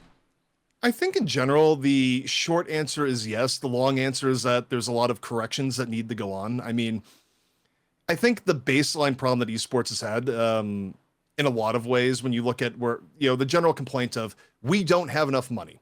Esports got just a crippling addiction to unbelievable amounts of VC money to really back things up, right? And things got incredibly bloated. I think in general, if you have the right people running stuff, there's still plenty of sponsor money and otherwise to go around to support a well-run operation. Is there enough sponsor money to go around to give an esports team with like 200 staff members where like half of them are in marketing and doing fuck all? No. Can you run something like OWL season 1 or 2 where you have like 12 different producers, a super highly paid marketing team and like just unbelievable amounts of staff bloat? No. And can you run something though where you run a program with like trusted people that are really good at what they do, that fill multiple roles and run something a little bit leaner? And can you make that effective with a good audience and like reach decent goals? I think the answer is yes. But in the short term, you just have this case where huge spigots of money that used to be flowing in are not going to be flowing in anymore. And you have to figure out how to like adapt the system so you're getting, putting out quality product with quality people and, paying people decently in the process. And it's going to be hard because, it's kind of like if you're playing a strategy game, right? And you don't know what you're doing and you decide, I'm going to turn on cheats and play with like unlimited money and everything else. And I don't actually have to learn how to make a viable product with real constraints. Well, that's kind of what esports was doing for many years, right? They were essentially playing with infinite money glitch, which was VC money, and doing a whole bunch of models that just were not sustainable at the scale they were being run at. Obviously, there's like other shit that's kind of taken center stage, like the entire idea of like, well, what is co-streaming? How does co-streaming go into that? People are watching more streamers than they are watching products and, all the rest. And I think, there's something to be said for those being like very strong competing factors that like have to be managed carefully. I don't think those challenges are impossible to deal with, but I do think you need, the solution is finding different formats that, are less corporate, put more community stuff first, and also, again, you heavily cut down on the amount of people being involved. Like one of the things that also is like kind of unfortunate is that I do think casters on the casting put in, very significant work, at least the ones that are good, right?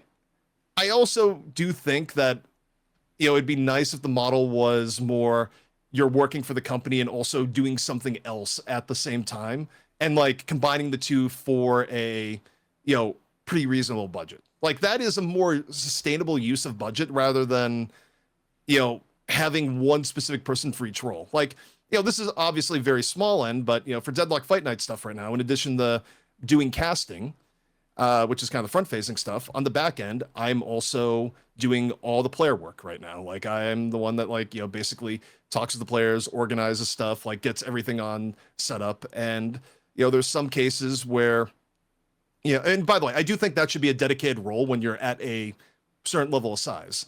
But it's like at our current level of size and funding, it makes sense to just, double dip and do a little bit more. And the same note, in terms of content that goes on there, every caster is basically acting a little bit as a producer role in terms of here's cool stuff we would like to put on, here's content ideas, etc. You still have a producer and Hex that's running stuff, but, wearing multiple hats and being way more efficient, and not in an overworked sort of way, but like in a way that, still generates decent work-life balance.